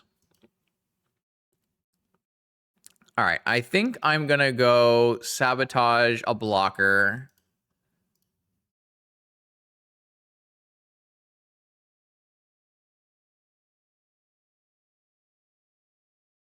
There it is. Let's go. Okay, so we just need to dodge Mindbreak Trap and we win. If we can dodge Mindbreak Trap, we win. How do I have any counterplay? I guess drawing into a counter magic is counterplay. But I also have multiple tops in my deck.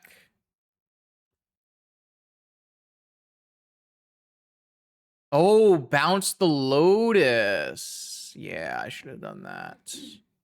Should definitely have done that. I can still do that, I guess.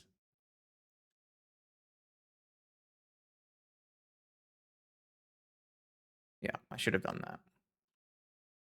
Okay, they don't have it, so then we're just going in. All right.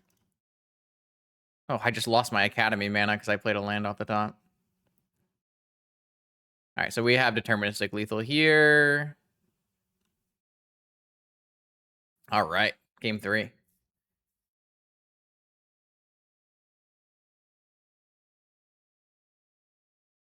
Cool. Yeah, because we can just draw 18 and then steal Sabotage bounce. We were a little caught on blue mana for a second there. Do I want to have my Hercules? Not really. I really don't. I don't really like Hercules against Raker. It was more acceptable when opponent had, you know, when they had 4 cars. The question is, like, do we want to have more Dismembers? Like, Dismember is extremely good against Raker, and we do need to dismember crawlers if they have crawlers, but they might have just gone, like, defense grids instead of crawlers, right? We'll just run it like this. Hopefully we can commandeer a ring on turn 1. Come on, baby. I deserve a nice ring. It's a negation. This hand is not very good. Has a negation, but like it's just not doing anything. Doesn't have a lot of mana. I kind of think this just has to go. All right, this has a negation and has a bunch of mana, so I'm gonna try this one. But if I have to negate, then I lose my stock up, and then I'm in big trouble. Big trouble. Fantastic car. I thought we were past this, chat. All right, man. I feel like I have to negate this. feel like it's way too greedy to try to not negate that and battle through somehow. I feel like you can always flip it. Maybe not on the first turn every time, but like in general, you can always flip it with Sensei's Tops in your deck. Yeah, but now we're cooked. We don't have any action because of our mulligan. And I don't have a Surveil land to find me action. No Surveil land has been really bad. I must say, this is like the first time in a long time I felt like I had a deck that could potentially register no Surveil land, and it's been bad. This is also just going to kill us, so. Yeah, the fact that Raker has like infinite must counter threats is really, really hard for normal decks to beat without Null Rod or Hull Breacher. It's a pretty broken deck, all things considered. The reason it's like somewhat balanced is because it has no interaction in it, really. That's why Carr like actually broke it, because it just pushed it over the edge of how many must counter threats they had.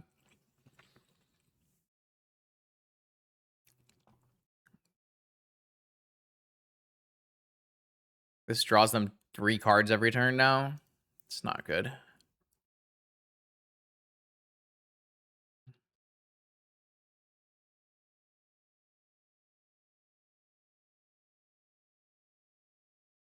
All right. We're living. If we can find a counterspell off the top of the library on this Sensei's top, we have a chance here. I actively think that if we can counter this top this turn, like we need a counterspell for top this turn.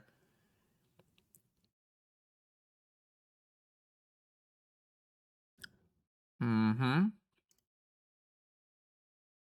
I guess I should float a black. Boomerang basics my jet. It's so bad.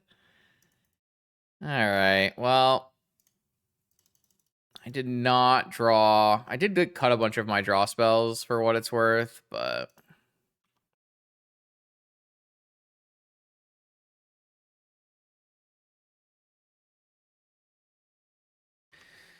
okay.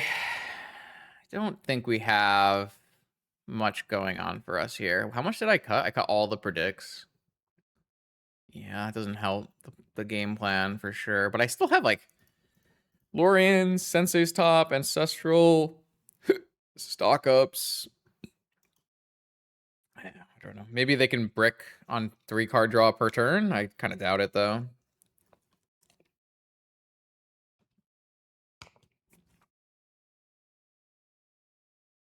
They did last game on 2 per turn.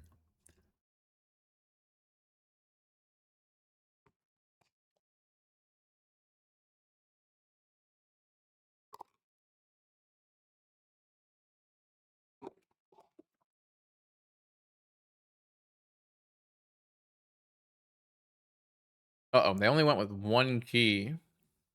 It's a bad sign. Maybe they wanted to spin again.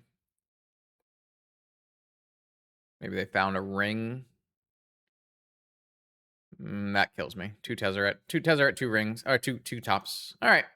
We put up a good fight. Honestly, it was a pretty close 3-game set. But that is a pretty solid example of why I feel like the metagame currently dictates that you either play a fast combo deck or play a deck that has Null Rod or play a deck that has Hull Breacher. Typically, or, you know, if you can play both, typically the Hull Breacher decks will also be fast combo decks. But the decks and vintage are really powerful, and they warp the metagame each in their own different way. And it can be very hard for a deck like this that wants to play Lurrus and wants to play Artifact combo to be able to beat Raker. Sometimes you'll just see this deck just stop playing combo and board into Null Rods anyways, because Null Rod will hurt them more than it hurts you. But then that, you know, invites its own sub game in and of itself.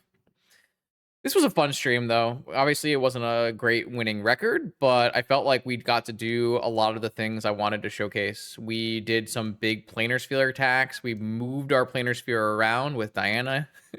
We showcased all that Bilbo had to offer with Demonic Tutor, Time Walks, Lorien reveals, removal spells.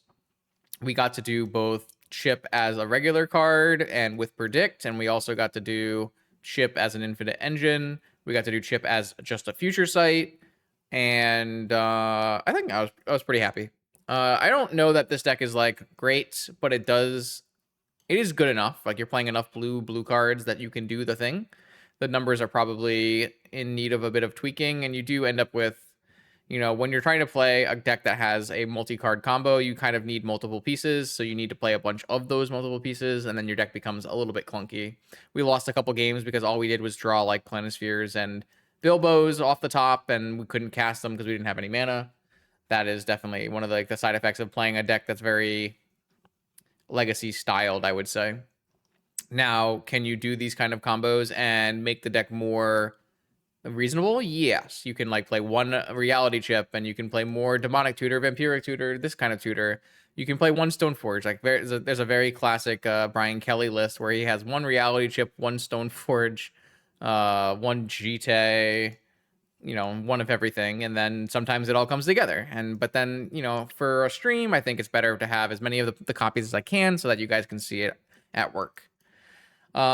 If there's like a lesson from this stream that can be taken and applied to actual other vintage decks in the field, I think it's that Bilbo is better when Bilbo can cast broken spells.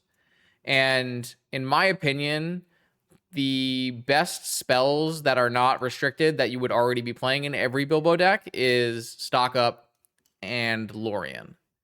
And like, I guess somewhat DT. But I would kind of have Bilbo DT in all the Bilbo decks anyways. So if there is a deck that can get to play Bilbo and stock up efficiently, that is something I want to be playing. And that's what I was doing with my Esper Turbo Volkey Oswald list. So you have that.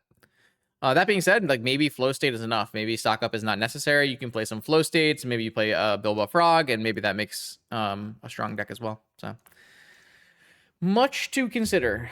But thank you for hanging out tonight, and cheers, and thank you to anyone who came from the Devon stream. If you guys are new here, my name is Justin. I'm Action Level 1. I stream Vintage Magic the Gathering and have done so here on Twitch for 7 plus years. All videos go up on my YouTube channel, so if you ever miss a stream, they go there. And then I'm streaming live streams on Wednesday night after work, 7 p.m. Eastern, and then no longer Friday night streams because Friday Night Challenge has been removed. We now have challenge possibilities on Saturdays at 1 p.m. Eastern and Sundays at 4:30 p.m. Eastern. So that still gives me 2 different time slots to choose on which one I want to stream. Maybe that means more weekends where we have 2 challenge streams. It's certainly possible. Or it gives me kind of flexibility to choose the one that makes sense for any given weekend. More YouTube content on the channel every Monday, Wednesday, and Friday. I'll see you then.